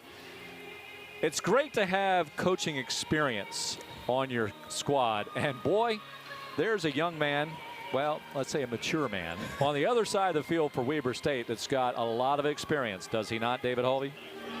Yeah, you talk about experience. Brent Myers, the Weber State associate head coach. Tonight, it is his 500th game as a coach and his 42nd season overall. And this guy's been all around the block. Boise State, Washington, Utah, Arizona State, Louisville, UNLV. Do I need to say any more?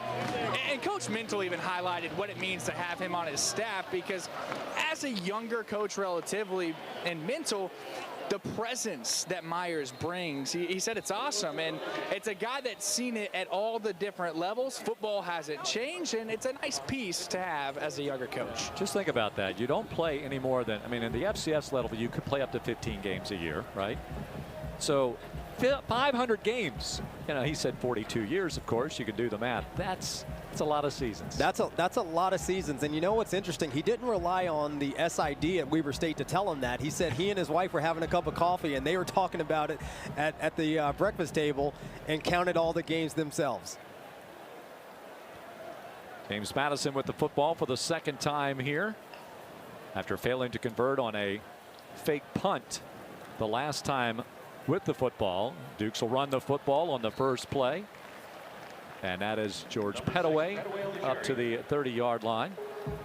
And this is an important drive for James Madison. I mean, at times the offense stalled last season, and some of the games kind of got away from him. Bob Chesney talked about he wants to see his teams finish this year, and so I would expect to see them go back to some of the basics, some of the fundamentals, and we're seeing it right now with a big run from George Pettaway. That's Pettaway bouncing to the outside, as Delvin tells us, and he takes it inside Weber State territory. B.J. Carey finally gets the angle and closes in on him, but he carries it all the way to the 36-yard line. And again, look how Pettaway presses it up into the line of scrimmage, keeps it on the weak side of the run, and then bounces it back to the other side. That's where the big runs happen. A lot of times you make that cut too quick, and the gap closes much faster than you think. And off again to Pettaway, right up the middle to the 30-yard line. He's met there after a gain of 6 yards. And this is the most we've seen of George Pettaway successively tonight. You know, 2 carries in a row. Looks like he's getting his legs underneath him a little bit and just running with power. Isaac Mahuku makes the tackle. Pettaway hesitates, gets to the outside to the 20, heading towards the end zone, caught from behind inside the 10. Looks like they're going to mark it right at the 10-yard line, likely a 1st and goal. So they'll have to score here, it does appear. That's an Ergie's cheesesteak first down. And this is why he's a preseason first-team All-Sun Belt player. I mean, once he makes a decision to bounce that to the outside, he's so decisive and so quick, gets to that second level before you know it. I think he's a little tired, and so Wayne Knight comes in to give him a break. I think if he had his legs there, I think he probably scores. Dukes have a lot of depth in the backfield. Low snap, hands it off though to Knight. Knight gets wrapped up. He carried it. His momentum takes him inside the 10 to about the 9-yard line. But Mahuku pulls him back. Mahuku ends up just allowing 1 yard on the play. Mahuka's a big-time player, by the way. I mean, this guy had offers from Arizona, Army, Air Force, and chose to go to Weber State. And so he's a big-time player who's making big-time plays right now in this football game. Dukes will split out with the cluster to the left. See number 0 out there, Jaylon Sanchez, another transfer. He falls down, now gets up, and all of a sudden he's open, and he spins at the 5, but he is brought down as Monte Pate gets him before he can spin away. And again, one of the concerns was, would Alonzo Barnett III be able to stand in the pocket? Would he get happy feet with people diving at his legs? I think that was a great example of him standing in the pocket, delivering a strike. They showed a tight formation initially. Now they'll bring receivers here to the near side. Alston, now they'll group it. Actually, the cluster to the right. That's got Weber scrambling just a bit. They seem to be settled now. Here's the snap. It's a low snap. Barnett picks it up, looks, throws, and is it a catch? There's a flag on the play. Might be a defensive hold, as Logan Kyle was in the end zone. Offense, number 10. Oh, they must have called a pick play. Potentially on that by Braden Wisłowski. And look at the face of Bob Chesney. You know he's not too happy about that. Well, the flag came out late, and so the pick happened a long time ago. The thing that Wisłowski's got to do is got to sell it like he's trying to run a route. Looks like he was a little more aggressive than the referees wanted him to be on that one. All right, so 3rd down and goal to go, back from the 20-yard line. Now, Barnett does have a 20-yard touchdown pass today. He's going to change the plays. The Dukes will look over here to the sideline once again. Clock is stopped at 7:33, and the play clock down to 6 seconds. Here comes the pressure. Now Barnett works to the right, throws to the backside. That pass incomplete, and the fans in the stands, they all want the yellow hanky to come out. I think Delvin Joyce wants the hanky to come out as well, but that's not going to be the case. Well, listen, it looks like they're letting them play. I mean, I saw a little contact in the end zone there, but hey, that's a good play by the defender. He's playing aggressive. Nice no call there. Torres with a career long of 43. They'll spot the football at about the 20, call it the 28. So let's call this a 38-yard field goal. The hold. Here's the kick. And it looks it's through, and yes, indeed it is. So an exchange of field goals to start the second half. James Madison, well, the offense was really greased early. There's been a little sand kicked into it here in the latter stages of the first half and early here in the second, but the Dukes back up by 21, 31-10 with 7:21 to go in the third stanza. Back with more college football on ESPN+.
Dukes get the field goal back. It's an 8-play, 56-yard drive, 342, 38-yard field goal. Again, that was not a clean possession overall for the Dukes as well. JMU, the #1 pick in the East, Georgia Southern. Those two teams tangle here on the last Saturday in September. That's the next home game for the Dukes. Then there's App State. You can't rest on App regardless of what's going on. Coastal Carolina, Old Dominion, Marshall, which is having a rough day today. They opened up at Georgia, and then Georgia State. I think Georgia State's going to surprise some teams this year. Second year for head coach Del McGee. I think he's going to put a lot of things together, especially with recruiting. A low trajectory on the kickoff, and that'll set up actually relatively good field position to start the possession for Weber State. Well, Weber State has made some strides since James Madison turned the football over on a fumble with about 1 minute and some change to go in the second quarter. Well, listen, Mickey Mental says he loves the X's and O's, and so I could see him sitting on the sideline trying to make some second half adjustments. Some of those have paid off already. It looks like they've found some success, not only in the running game, but also in the passing game. This is a team that plays its first 3 on the road as Gilkey remains in at quarterback. He airs it out, and it's incomplete. That ball was certainly a catchable ball, but it falls out of the midst of the intended receiver, and that was Beanie, the tight end. So Delvin, it was 2,055 miles here to Harrisonburg. Their next encounter is with another FBS opponent. They go to Arizona, so it's a mere 809 miles to Tucson. But then they come back across the Mississippi to, actually they stay just west of the Mississippi, Lake Charles, Louisiana, which is another 1,600 miles. Wow. So they're going to travel 4,507 miles, give or take a few, in their first 3 weeks of the season. Yeah, 3 road games to start the season is tough. That was tipped up by England and then caught in the air by Tyler Brown, and the Dukes have their first interception. This team with 29 takeaways last year, and there's the first pick. And again, that just comes with being around the football, playing aggressively at the point of contact, and that ball popped up in the air. Tyler Brown just got a really, really good opportunity to get an interception there. Watch it here. The England just gets his hand on it, volleyballs it up in the air, so to speak, and there to bring it on down with the interception is the Dukes number 13. And this team led the Sun Belt last year in turnover margin. They were nationally ranked in turnover margin for most of the year. You know, we asked Colin Hitchler if he wanted that to be the identity. Of course you want that to be the identity of the defense, but you can't count on turnovers. Fakes the handoff, and now it's Sluka. Sluka spins, and he can't keep his balance. He had nobody in front of him if he could get another foot down, but instead he falls down, but it's down inside, actually mark it at the 30. So the Dukes have a first down at the 30-yard line. See if the Dukes kind of up the tempo here right now. That might be something that can get them back into the groove. And again, the vision of Matthew Sluka to find that little seam right there in the interior line. Nobody was covering the receiver on the outside. Now he goes to the corner, little hand jobbing, and with that, the interception.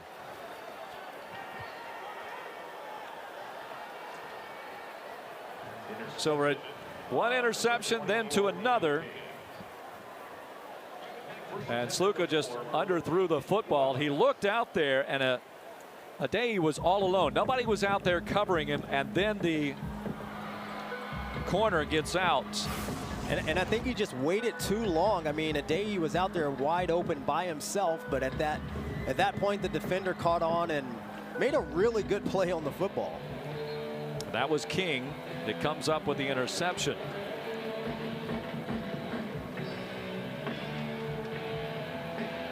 So I think right now for the challenge of the Dukes is just to regain composure. Sluka just one interception last year in his short stint with the Running Rebels. Ball deep inside their own territory for Weber State, and the Wildcats keep it on the ground. Carrying the football that time was Zabacic Terry Lockett makes the tackle. Habachik from Troy, Texas, out of Sam Houston, 190-pounder. And Weber State's got to settle down here, try to get some first downs, get out of their own end zone to at least give their punter some room if they need it. Duke's bringing a safety blitz. There's a pass, flag coming in on this side. Again, the ball pops up into the air. So Eaglin again on the spot. So on the field side, in the open field side, that gives Justin a chance to make adjustments a little more. When you play to the boundary, it's a bang-bang situation. Yeah. Illegal formation, offense, more than 4 players in the backfield. The penalty will be declined. Result of play, third down. So Eaglin gets a hand on that, knocks it down. JMU declines the penalty, so that makes it a third down. But he's got a little bit more time to react, and that allows his skill set to come into play a little bit more. I mean, you saw how he broke on that ball. I mean, he was there as soon as the ball got there. TJ Barksdale pressing on this right side, and nearly a safety. He had a yard to work with. And Manny Ezeugu comes up with the tackle for loss inside the 1. And that's the second time he's shown up tonight. What a fantastic play. You know, we asked Colin Hitchler, who are some of the young guys on this defense that you expect to show up? And this was one of the first names that he mentioned, and this kid is having a ball game tonight. He said there was a couple of, what do you say, hidden elements. Ken Willis was the other. The punt is away. Fair catch by Knight. And Delvin Joyce would not have put up the fair catch that time. I mean, I don't know. Maybe. Is that. Yeah. I guess with experience, you know how much depth you've got. You got to take a peek. I mean, obviously, you got to concentrate on the football, but how did you judge whether to call a fair catch or not? Yeah, job number 1 obviously is to secure the catch, but the good ones can take a peek. They honestly understand how much time they have, and that was a low line drive. I mean, he had plenty of time. I loved catching punts at this part of the field going into the end zone because those are the ones that you get to take back. So. Yeah, he had to get the punt off in a hurry and he didn't have a lot of room to run, obviously, because he's on the end line up there. So a little missed opportunity maybe. So live and learn. Barnett floats it over the defense, a little too tall. So he was trying to get it out there to Lakota Dupree, the transfer from Charlotte. Now he did play in the season opener for the 49ers against the Dukes on special teams last fall. Of course, JMU opened up with the victory in that one. JMU has been very good in season openers as well as home openers throughout the course of its history. That's Scott in motion coming to the near side. The handoff, though, to Adei. And he is dropped in the backfield. Mason Hitchens drops him back by a yard or so. The Dukes are 30 wins, 22 losses, and 1 tie in season openers. They've won 5 straight season openers going back to the 2020 season. And most of those matchups, they've been blowouts, an average margin of 46-5. And no team has scored more than 10 points in an opener against the Dukes during that stretch. Now, right now, you've got Weber setting at 10.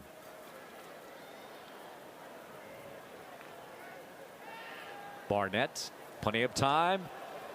Finds his receiver. It is caught by Scott. Throw was a little low, but Scott goes down to get it, and he's got a first down for the Dukes. Nice clean pocket for Barnett there. Great job by the offensive line, giving some time for Mikey Scott to get across the formation. Mikey Scott makes a really good catch with his hands there. Adei can't get free as bursting through was Hansen. So he got hurt earlier in the ball game, but he is okay, obviously. He's going to stay out. Looked like he was going to come out, but he's going to stay in right now. And Duke's going tempo here. I would expect to see some play action on this play. Maybe try to get one of the receivers to the corner. They're going to move Mayo to the opposite side, and he'll take the handoff. There is a hold, although he skips to the right, and he runs right into big number 54. Porter's small, and he just jumps on his back. Third down, and I'll say a long 5 situation for the Dukes with just about 3 minutes to go in the third quarter. Good productive run though, a 5-yard gain. Those are the types of plays that this offensive line needs to produce for the Dukes to keep the chains moving, stay ahead of the chains. Petaway with 92 yards. He's in the backfield right now. He has the long of 35.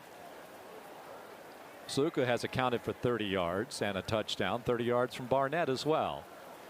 Barnett slings it. That's knocked down. That was close to go into the house the other way.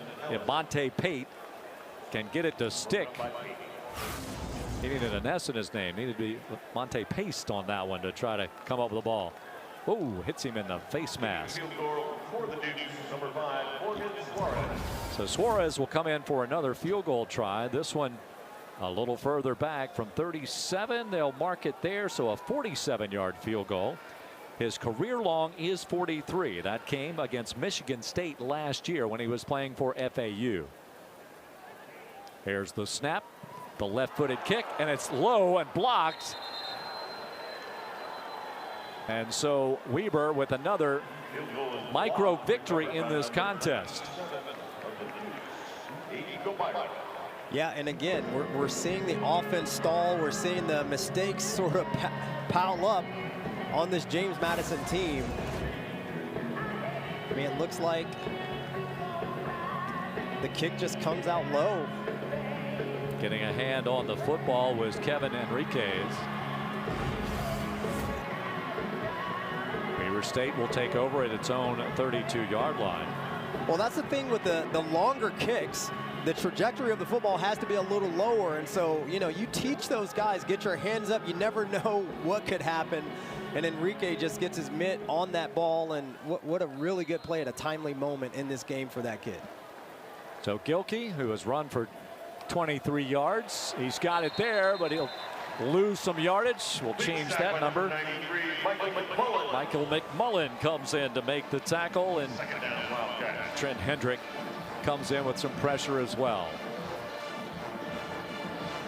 Yeah, the McMullen, the redshirt sophomore out of Newport News, Virginia, getting really good penetration up the middle of the line of scrimmage there. 6'1", 291. He's got really good size. Last year he had 13 tackles and 1.5 sacks. So, this defensive line is about 10 deep. Oh, yes. And they've said there's no drop off from one to the next. Yeah, Sam Daniels is the coach of that defensive line, and he likes this unit a lot. He'll just keep running guys in there. And the pass is brought in by Ammon Munyer. Third down, and they'll spot the ball at the 34-yard line.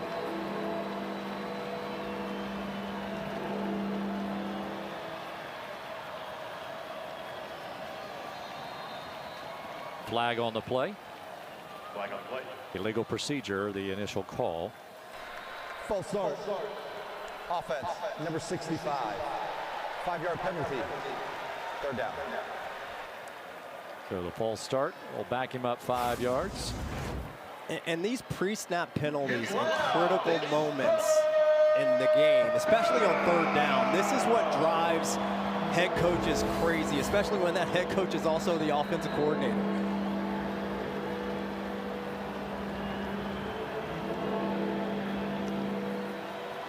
I would look for Weber State to take a shot here. Why not? That's just their third penalty tonight for 22 yards. Floating a little tall. Coming out of the backfield was Butler, but it goes incomplete. So Gilkey 7 out of 16 with that miss for just 69 yards.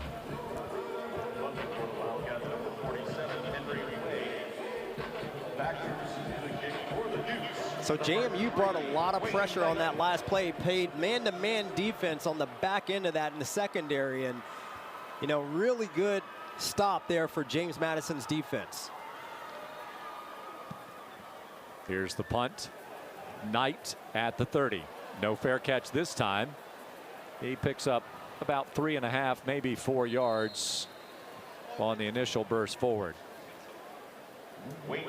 Tackled by number 19, Devin Ford. That was a nice job coming up and making that catch. I mean, that punt came off really weird from the punter's foot. And as a punt returner, it's really tough to sort of read that knuckleball rotation. You never know where it's going to land. I think he did a great job coming up and securing the catch first off. And then, you know, getting a yard or two of field position. Devin Ford down there on special teams makes the tackle. Dukes go with Barnett. And Knight will stay on the field as he's set up to Alonzo's right. In motion goes Scott.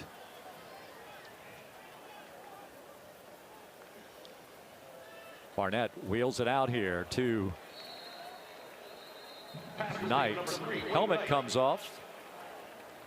And so that means that player will have to head off as Pate made the tackle, but with his helmet coming off, he'll have to sit out the next play. So it looks like JMU is looking to go tempo here.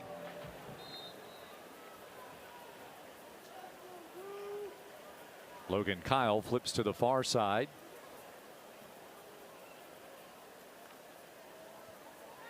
Over the middle, that's Scott. Scott to the 41-yard line. Sets up a third down and short before Eshawn Daniels gets to him.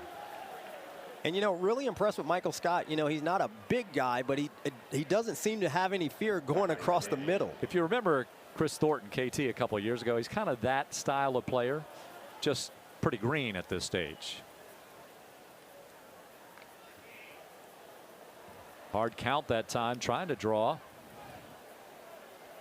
And they're looking at the clock. They're just going to let this one walk on down and finish the quarter. This is the end of the third quarter. All right, so the third quarter goes 3 for both squads. Both hit a field goal coming out of the locker room. And then still trying to get back on track is James Madison with the way it played in the first quarter of play.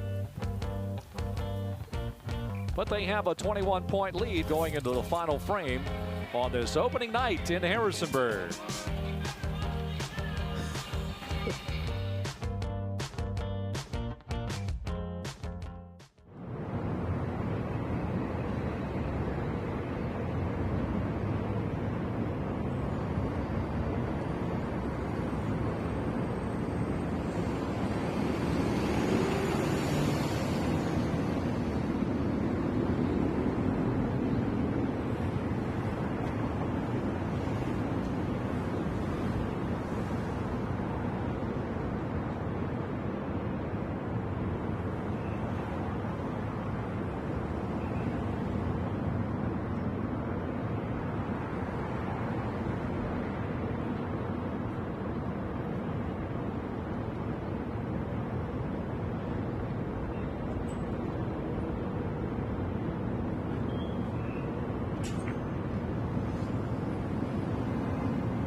31-10 at Bridgeport Stadium in Harrisonburg on the campus of James Madison. Again, I'm Kurt Dudley along with Delvin Joyce and David Hulvey. We're here with 24,965 in attendance to watch this ball game as the Dukes open up this season at home.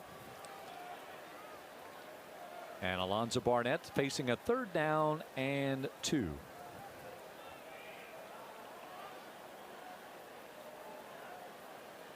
Still trying to get things organized, and Wayne Knight's in there. Timeout called, and that's a tough timeout. You come right out of the break, so you had the time to get out here. This is their first charge timeout. That's the first timeout called against the Dukes here in this second half. Well, it looked like the Weber State corner was on the end of the line, looking like he was going to blitz, and so Barnett looked like he checked out of the play. I think he felt like he had them. Didn't need the timeout. So the Dukes here tonight, but then on the road the next 2. They go to Louisville. That's a Friday night game, and that's on ESPN2. So a national telecast of the Dukes and the Cardinals. And then down to Liberty. You know, that's a non-conference game, but that's a bragging right non-conference game. That's a big one. It is. It really is. So they were facing Maine today. Maine out of the Coastal has had some rough times since 2020. They've been under 500 each year since going 6-6 that year. And then they're back home here. They do have a break in there, one bye week, and then back home against Georgia Southern. And that's the 1-2 picks. To the outside goes Knight, breaks it free to the 40, 30, down to the 20, 15, 10, 5, touchdown, Wayne Knight.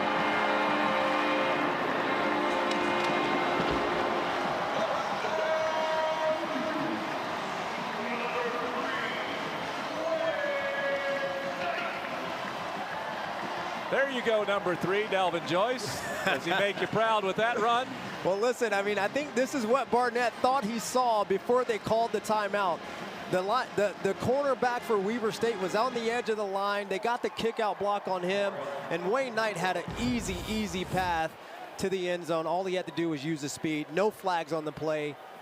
Big play by James Madison's offense. It was a 59-yard run, which is a career long for Knight. His previous career long was 24. That came against Coastal Carolina last year. So, boom, James Madison goes up to 38-10 on the Knight sprint to the end zone from 59 yards out.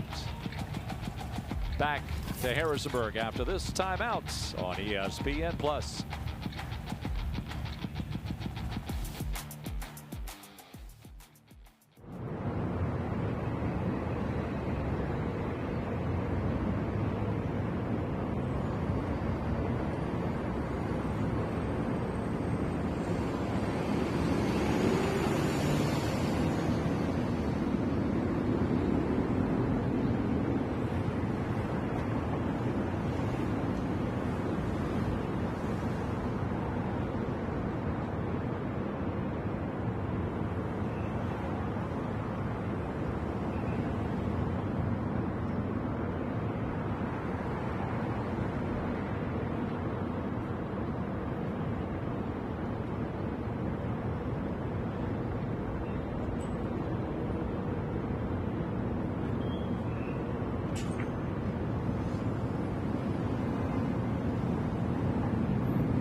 shout about here in the fourth quarter. A 59-yard run by Wayne Knight. By the way, that tied his career high. I was in error when I told you it was just 24 yards, 59 yards. He did that against Southern Miss last year.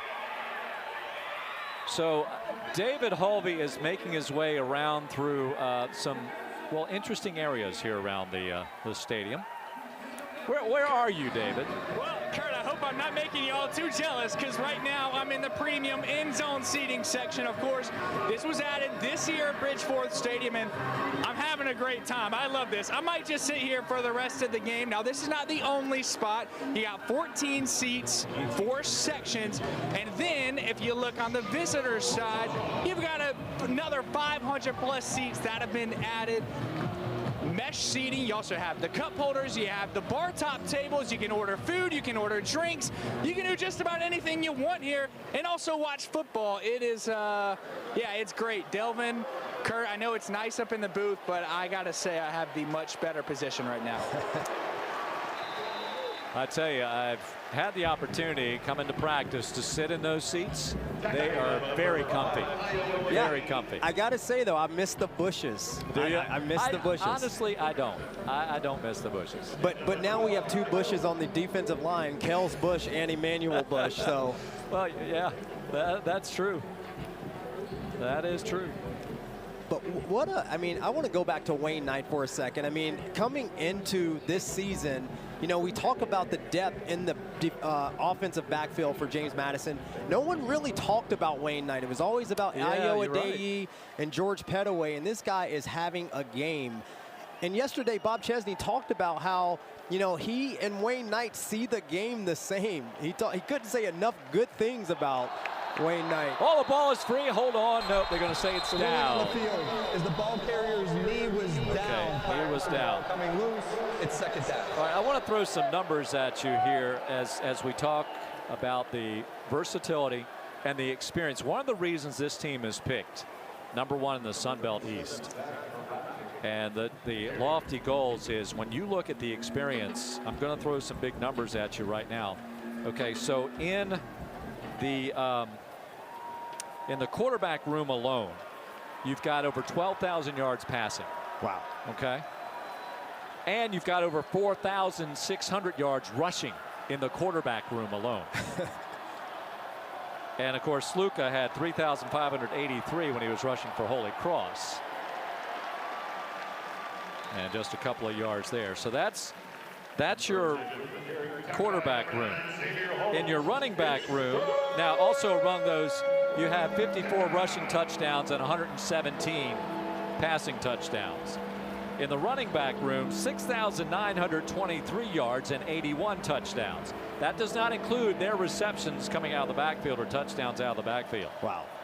And then from the receiving corps, as looking for a reception, and that's a nice, oh, broken up. I thought it was going to be a nice catch, but instead it is knocked down, as back there again for the Dukes is Tyler Brown, who's played an active game here.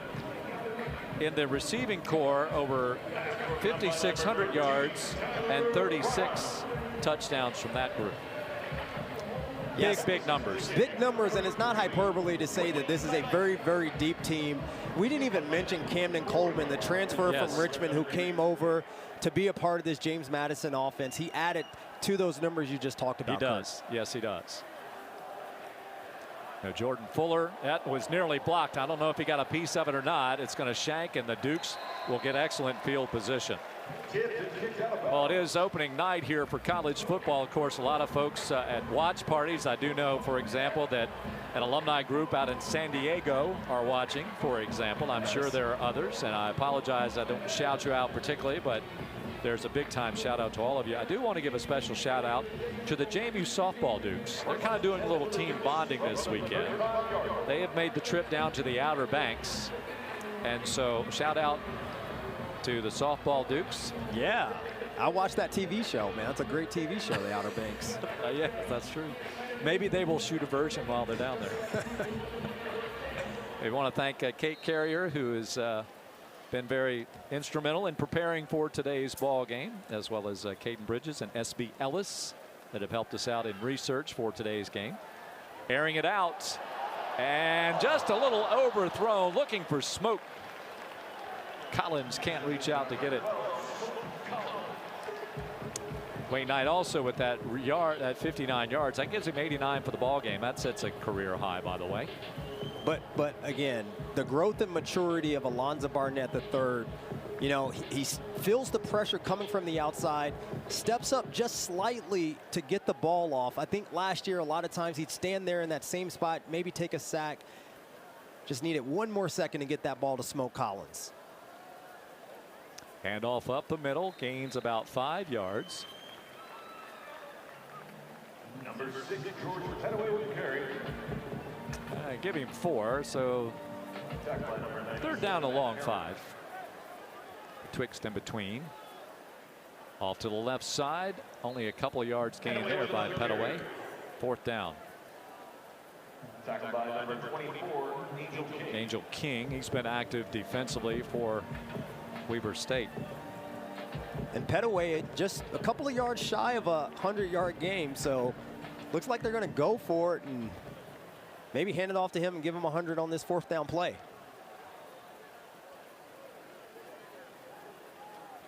Switching here to the near side goes Petaway. Tight grouping to the line of scrimmage. Straight back. Barnett feels a little pressure, airs it out, and he was aiming for Sanchez. It falls incomplete. The Dukes will turn it over in a change of downs.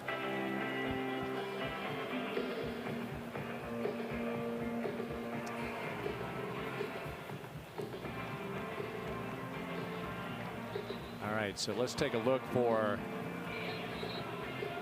Alonzo Barnett. 14 out of 22. Now he started 7 for 7. And that one felt like happy feet a little bit. I mean, if he stands there and just plants his feet and puts the ball on Sanchez, he's wide open there. But you could see he kind of felt like there was a little pressure and speeded him up a little bit and just kind of sailed it over Sanchez's head. And that's incomplete. The receiver ran a different route than what Gilkey thought that he was going to run, as Record broke it to the inside instead of going to the outside where Gilkey was aiming.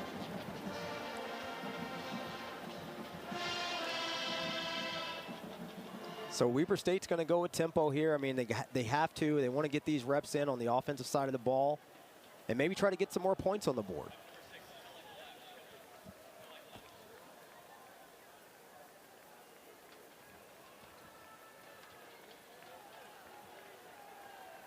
Second down and 10.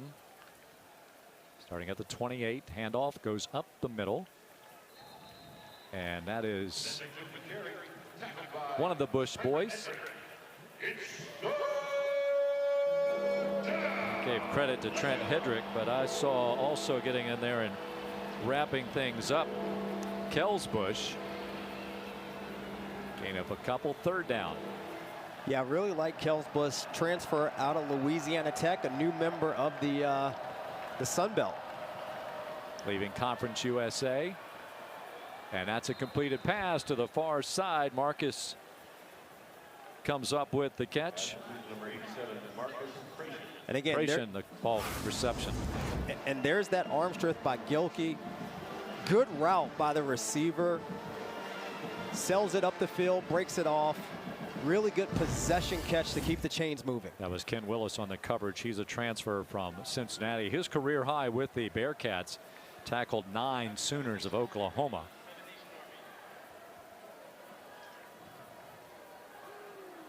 First and 10 from the 41. Handoff up the middle, a seam there. As Curtis Harris Lopez makes the tackle. Babachik, the ball carrier. And a good physical tackle by Curtis Harris Lopez. What I like about this James Madison defensive backfield is that the safeties come up in the run fit a lot. And so you'll see Jacob Thomas, Curtis Harris Lopez. Those guys are going to make a lot of plays this season because they are in the run fit. He's from Nashua, New Hampshire, from Holy Cross, another transfer. So that continues to the pipeline from Holy Cross to James Madison. Handoff up the middle once again for Babachik, and he plows his way through. good enough for a first down. He ran into a lot of purple jerseys there, but he was strong enough, kept those legs a churning.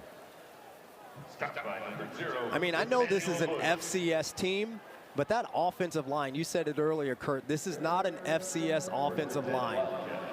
These guys are really doing a fantastic job at the line of scrimmage on what many people would say is probably the best defensive line in the Sun Belt. In motion goes Benny. A handoff, though. And coming back in is Godley. Number 25, Godley last year carried the football just over 100 times, 630 yards, averaged 6.2 yards per carry with 4 touchdowns. And has played in every game since he arrived in Ogden, Utah.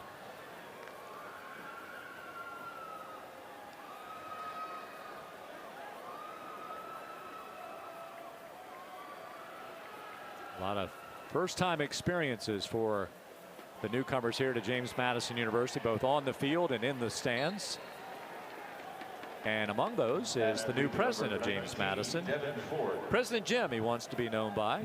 I like it. James C. Schmidt. Yeah, President Jim. That's got a nice ring to it. There's a new sandwich here at, or a new item on the menu from Aramark at Bridgeport Stadium. The Little Jimmy and the Big Jimmy. So who's who? Well, James Madison was 5'4", so that makes the current president Big Jim. At least in my mind. He is taller. He is definitely taller. James Madison, the shortest president, right? That's right. Yeah. I'm sure you would get him by a couple inches. Oh yeah, especially if I'm wearing my Air Maxes. You know, I go to the statue on campus every now and then and just stand next to him just to show him who's boss, you know. Yeah, they have that and a champion Philly sandwich on the menu. That ball flared out and read out perfectly. DJ Barksdale, preseason all Sun Belt selection, throws him down for a loss. I mean, that is textbook DJ Barksdale. I think Colin Hitchler says he's one of the best cover nickels in the Sun Belt. And DJ said he's got a lot more confidence coming into this season. And so you can see plays like that are going to show up more often as the season goes along. 3rd down and about 16. Gilkey's going to put some air under it. Seam pass, intercepted. Thomas. He's going to take it to the middle of the field.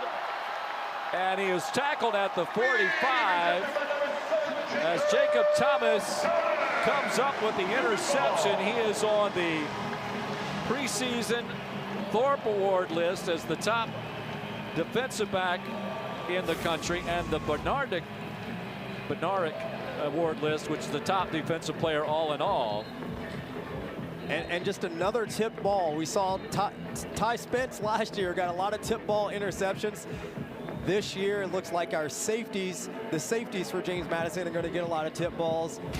Just can't let the offensive lineman bring you down like that in the open field, Jacob. You usually got to take that to the sidelines. 38-10, 7:53 to go. Timeout for a couple of moments.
Weber State, as I mentioned, a lot of air miles, 4,509 on the first 3 games of the season, going to Arizona next week, next Saturday, then to Lake Charles, Louisiana. I've had the pleasure to go to a game there.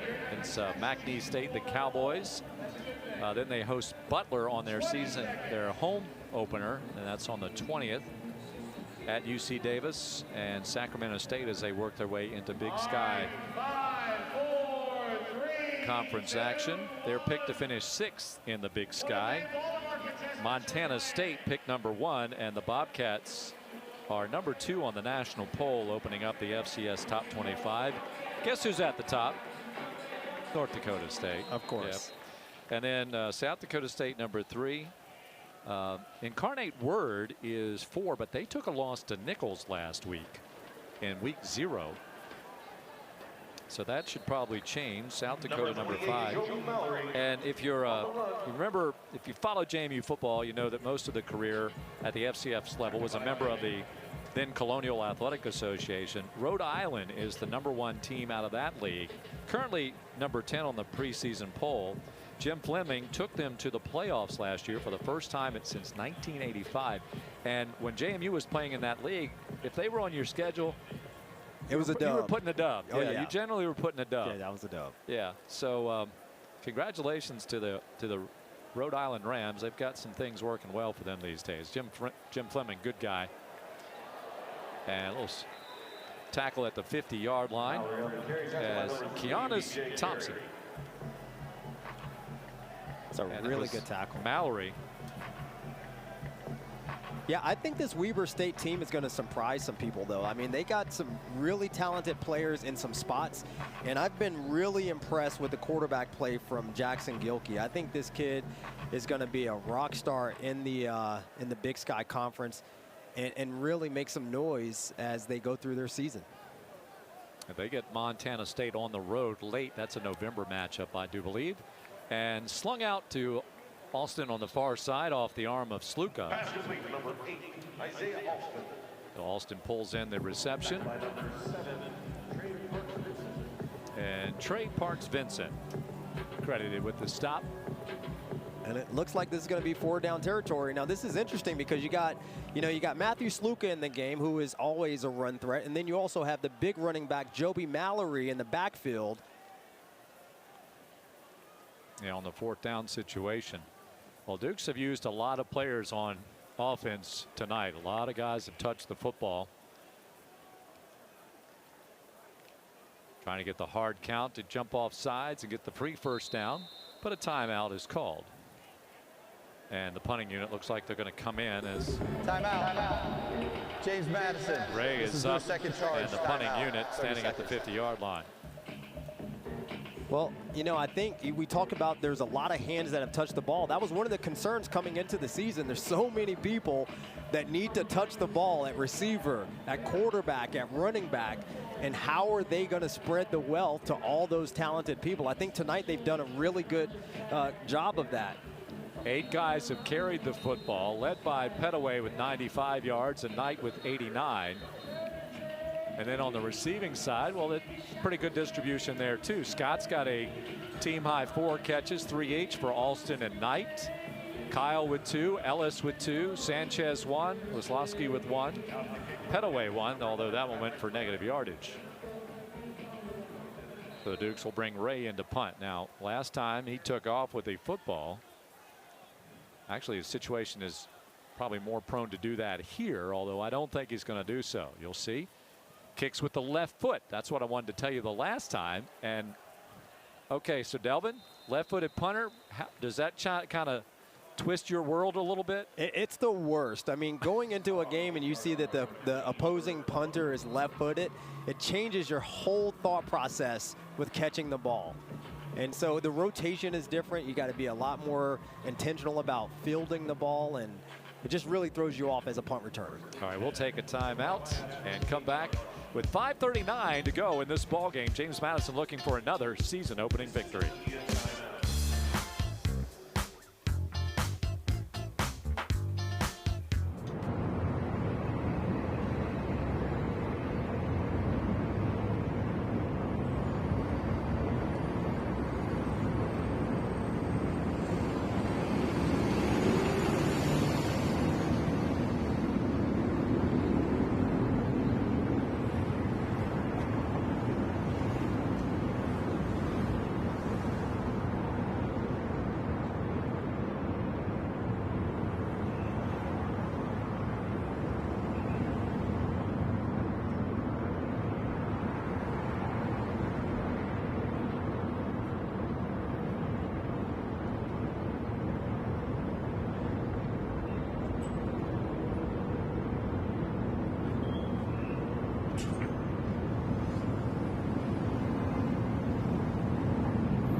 Welcome back, everyone, to Bridgeport Stadium as we get into the opening night of the college football season. Of course, week number 1, week 0 last week. A few games are out, and there are 3 new coaches, although that's not totally true. They're at new places because Charles Huff was at Marshall. That's right. And he moved south to Southern Miss, which is kind of an interesting wrinkle. Yeah, definitely. I saw somewhere that there are 30 new coaches at FBS programs with over 60 new players at each of those programs. So there's a lot of turnover in college football right now. Yes, that indeed there is. I mean, even James Madison, you look at the way this team is compiled too. You've got a lot of new faces here. As this team with 61 players lost from a year ago, so 57 return that wore the purple and gold last year for James Madison. Surveying, and the pass is picked off. Another interception, and heading towards, tripped up. Tripped up is Kai Holmes, and good for Holmes, one of the all-time Dukes, we'll say here. Yeah. I think he was anxious to get into the end zone. And really good play by Kai Holmes. You can see they're in that zone coverage. He's reading the quarterback's eyes and just makes a great break on the ball. You know, he's got to get that ball in the end zone, but that's the reason he's a defensive back and not a receiver. Looks like he tripped on his own man trying to block out there. The sniper got him. So Holmes sets it up in a short field for the Dukes. They've got it at the 5. And we're going to see J.C. Evans, who was the MVP for the Dukes offensively in the win in the Boca Raton Bowl. And he is one of the quarterbacks we talked about in all this backfield, and he's going to tend to the corner, and it's a touchdown. Well, that was easy work for number 1. And so the Dukes break 40 once again on opening day. All this kid does is score touchdowns. Yeah, that's right. I mean, he's thrown 1 pass in his career, and that 1 pass went for a touchdown in the Boca Raton Bowl last year. So the interception sets it up 44-10. But look how he sells it up the field and then bounces it out. I mean, that's really, really tough to defend. Again, I said earlier that football is math. When you got a quarterback that can run the ball, he's unaccounted for. And that's a game changer for this JMU offense. Sanchez with another point after, as he's been busy here today. Yeah, mentioning the makeup of this team, 57 returners. You had 55 newcomers, 31 of those were transfers, 24 high school seniors now playing here. There's a lot of freshmen on this team as well. There's 43 freshmen, 16 sophomores, 23 juniors, and then seniors/graduates 30. You know, going back to that play for a second, what I really like about that play, Joby Mallory, you know, he doesn't get a whole lot of time in the backfield, but he's all about team. He's the one that got the block that sealed the edge for J.C. Evans to bounce that ball out and make a big score for the Dukes. And so shout out to Joby for a job well done. Yeah, he's come all the way across the country to play for the Dukes. He was at Portland State initially.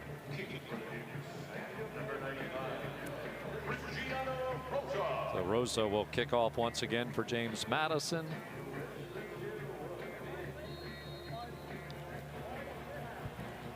Mentioned the Dukes and their home openers over the years, 42-11. Now that not all of those were season openers, but home openers. They've won their last 5 season openers, 8 of their last 10. Those 2 losses were to FBS schools when JMU was playing at the FCS level. Well, and their season openers against FCS opponents since becoming an FBS program, they have not fared very well at the start of those games, right? And especially when you look at the start and the game that they played overall against Gardner-Webb last year. Yeah. I think tonight is a much different outcome. This is much more what I think Coach Bob Chesney wanted to see from his program tonight. But he will find many things to try to clean up between now and Louisville next Friday night. It's a shorter week because of the Friday night ball game. That was dictated by the national coverage. Dukes have played at Louisville before. They've got an alum. JMU has an alum there. Justin Ruffin has been working there for a number of years. So I know he's happy to see the Dukes come into town. He'll probably be wearing purple underneath. Purple socks, I think, there you is go. what he said. But, you know, at this stage in the game for James Madison, they've got some of their reserve players in the game. The goal here is just to get out, you know, no injuries at this point in the game and really get prepared for Louisville at this point. I want to thank Sports Information Director for Weber State, Paul Grua, for his assistance this week. Also the head coach, of course, Mickey Mental, for his time that he shared with us this week as well. And the same for Chris Brooks, the Sports Information Director for the Dukes, and Coach Chesney and his staff.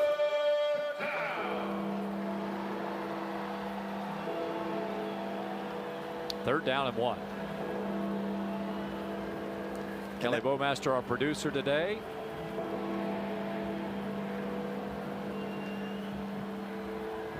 Ty Comer on replay.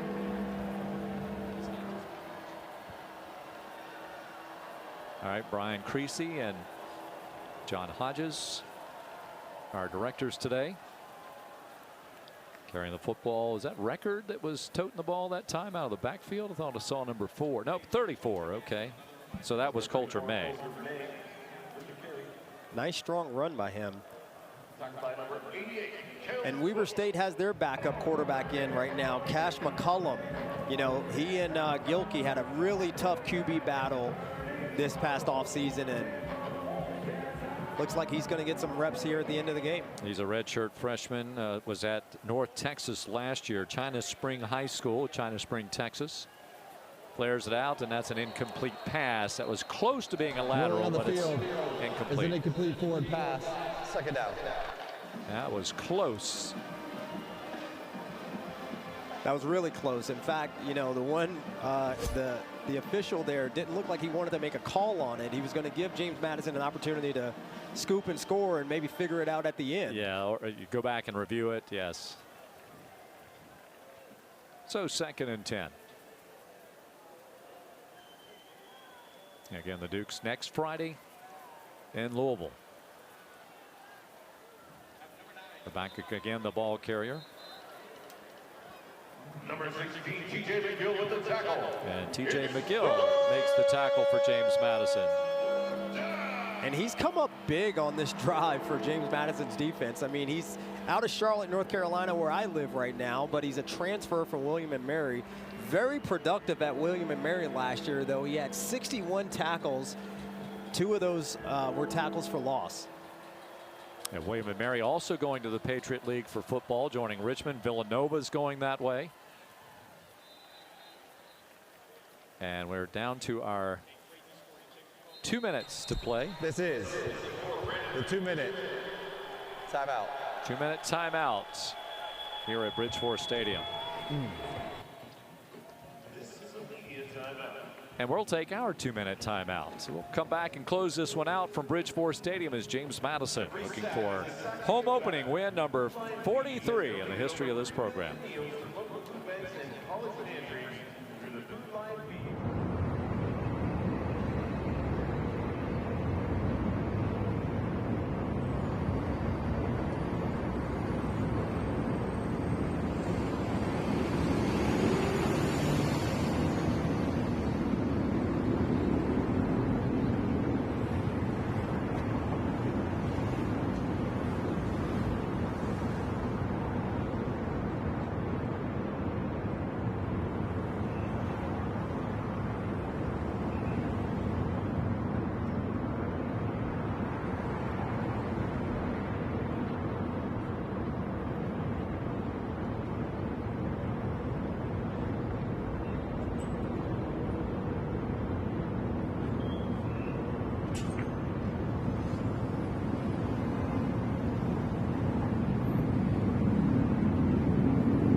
Well, they're doing a little stadium karaoke here, Duke Dog DJing for the crowd. They were all singing to Kokomo. I think Duke Dog's kind of gotten a big head since he got in the video game now. You know, he's on the new college football video game, and so got to keep him humble, don't we? Pretty exciting. Punting situation here for Weber State. James Madison looks like the Dukes will get the football back one more time at the least. A low trajectory and a fair catch. That was DeGennaro back to catch it for the Dukes. He's been quiet tonight. No catches for him. He was targeted early on a long pass. At stage of the game, you know, he might have returned that earlier in the game there. He's like, okay, let's just play it cool. Yeah. It's not worth him taking a risk here he doesn't necessarily need. Yeah, you know, that spin on that ball, I mean, I don't know, that was a lot of rotation on that kid. Well, they were talking about that as well. So Evans back in the lineup for James Madison. CJ at 6'5", 223 pounds. Well, they're going to go for it. Airing it out, and it's underthrown. They were going for Williams on the far side. Dylan Williams. It's kind of an interesting call at this stage in the game. It is, yep. But you got, for James Madison, you got a lot of deep players right now. Guys are on the third team. So give them a chance. Let's go ahead and play. That's right. Mallory in the backfield with Evans. And Duke's next home game is against Georgia Southern. That should be a big battle. We'll know as Mallory breaks a couple of tackles and takes it to the 44, 45-yard line. They'll say his knee was down to 43, actually. Joby with the big carry. He's a load to bring down. Downhill runner, although skips to the left before he heads downhill. But we'll find out the Monday, 2 Mondays prior as to what time that game will be. He is Joby Mallory is a load to bring down. He is. I mean, at 5'11", 236. And he runs, you know, a lot of times you get, you know, tall running backs, they run with their, you know, high pad level. He gets his pads down, and the first guy rarely brings them down by himself. There he goes again. Just plowing through. You know, I think that Georgia Southern game is going to be, you know, shaping up to be a big game. You know, they've got a tough West Coast swing right now. They're out in Fresno tonight. Correct. Big game against Fresno State. And then they're staying in California, and they're going to play Southern California. Yeah. Pretty easy opening, right? Oh, yeah. Right. Okay.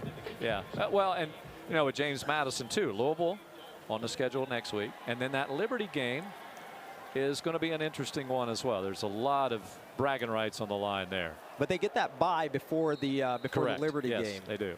Another big carry by Joby Mallory. Mallory, and that might be the final carry of the ball game. And in fact, Coach Chesney is going to go ahead and walk out on the field, and that will be it for tonight's ball game. As James Madison will pick up a season opening win. They go to 31-22-1 all time in season openers. 43-11 in home openers. And that's 14 straight at home. Home openers, and to open the season, 22 straight home openers, I should say, in which they've won. Yeah. Go back to the game they lost to Hampton, and if they had another 2 minutes, they probably would have won that one. They probably win, yeah. But that's all history now. So a victory tonight for the FBS against the FCS. Yeah, but I think a good showing by Coach Mickey Mental and the Weber State Wildcats. You know, Mickey Mental, a very, very likable guy. Really enjoyed our conversation with him. So wish them all the luck this year in the Big Sky Conference. I think they're going to surprise a lot of people and do much better than their 4-8 season last year. Yeah, I think they will as well. And again, of their losses last year, 6 6 of their 8 losses were a combined 25 points. Those are some tight ball games. So if they can get over that and get some plays at the end of ball games, then they could certainly flip that schedule around. We're going to chat real quickly with Bob Chesney as David Hulvey has tracked him down there at midfield. David? Coach, you said this week tonight was going to be a statement about this season and what this team was going to bring. What do you say to what kind of statement was made tonight? Well, I thought it was a team. We played like a team. Everybody did their part. Everybody handled their business. There wasn't a sloppy game as far as procedural things of that nature. There was a quarter and a half in there that was not good. But other than that, I thought our guys came out to play very hard. Offense was efficient. Defense turned the ball over. We got stops when we needed to, and then special teams. I think you can talk about Chase Regan all day if you want. That kid to play after play after play. He's going to keep finding himself on this football field. There was a lot of guys that stepped up, and everybody was wondering about Alonso. How was he going to look whenever it was live play? It's 9 months from the day that he didn't get surgery, but he tore his ACL. Yeah. What can you say about the way the guy responded to start this game and play like he did? Yeah, I mean, he responded, and there was one point in there, it was really the play of the game, the 3rd and 2 in the start of the 4th quarter. You know, where we had to take a timeout to get to a certain play. He was already checking to that play. Like, he studies film, he understands what he's doing out here, puts us in the best positions to be able to win football games, and I thought Matt did a phenomenal job when he was out there as well. I think, again, it's a team, and I liked watching that effort over and over again from everybody. Everybody knew how deep this running back room was, and you told us Wayne Knight is different, and you really understand his game. Wayne Knight sets a career record for his single game rushing yards. I mean, talk about the running back room and Wayne. Give him the kick return too, by the way. Like that's a very suspect. But that was, I don't want to say, but I mean, that was like, he had a day. He is that fierce of a competitor. He's fun to be around, and he'll have more of those in the very near future. Coach, we appreciate you. Thanks so much. Thank you, David, and thanks to Coach Chesney as he picks up the victory. That's victory number 121 in his 16 seasons as a head coach against 50 losses, and now he is 10-4 as the head coach of the Dukes of James Madison. Delvin, your final thoughts on this one? Yeah, I think I agree with Coach Bob Chesney. They played about 3/4 of really good football, saw a lot of good things, and I think a really good preview of what this team's going to be this season with the dual quarterback threat. You know, even with the little adversity that they kind of brought on themselves, what I was curious to see in the second half is how they regrouped, collected themselves again, and had a better finish than what it looked like they might have. And so that's good to see that. That's a learning experience for this new group of players as well. Yeah, I think there's a lot for them to grow on. They got a real test next week, though, at Louisville. And so they are going to have a very intense week of practice, a short week. We'll see what happens on Friday night in Louisville, Kentucky. Well, we want to thank you all for joining us tonight here on ESPN Plus as the Dukes open up the season with this 45-10 victory over Weber State. Started off as a dance party, and it went right on down to the field and continued on from there. Even some dancing here in the booth, I think. Delvin is tapping a toe. I still got moves. There you go. I know that. No doubt about it. For all of us at the JMU Sports Network, including Delvin Joyce and David Hulvey, I'm Kurt Dudley saying so long, everyone. This has been a presentation by the JMU Sports Network for the Sun Belt Conference and ESPN Plus. Our final score, James Madison a winner tonight, 48-10. 45-10. There we go. I'll get it straight. Good night, everybody.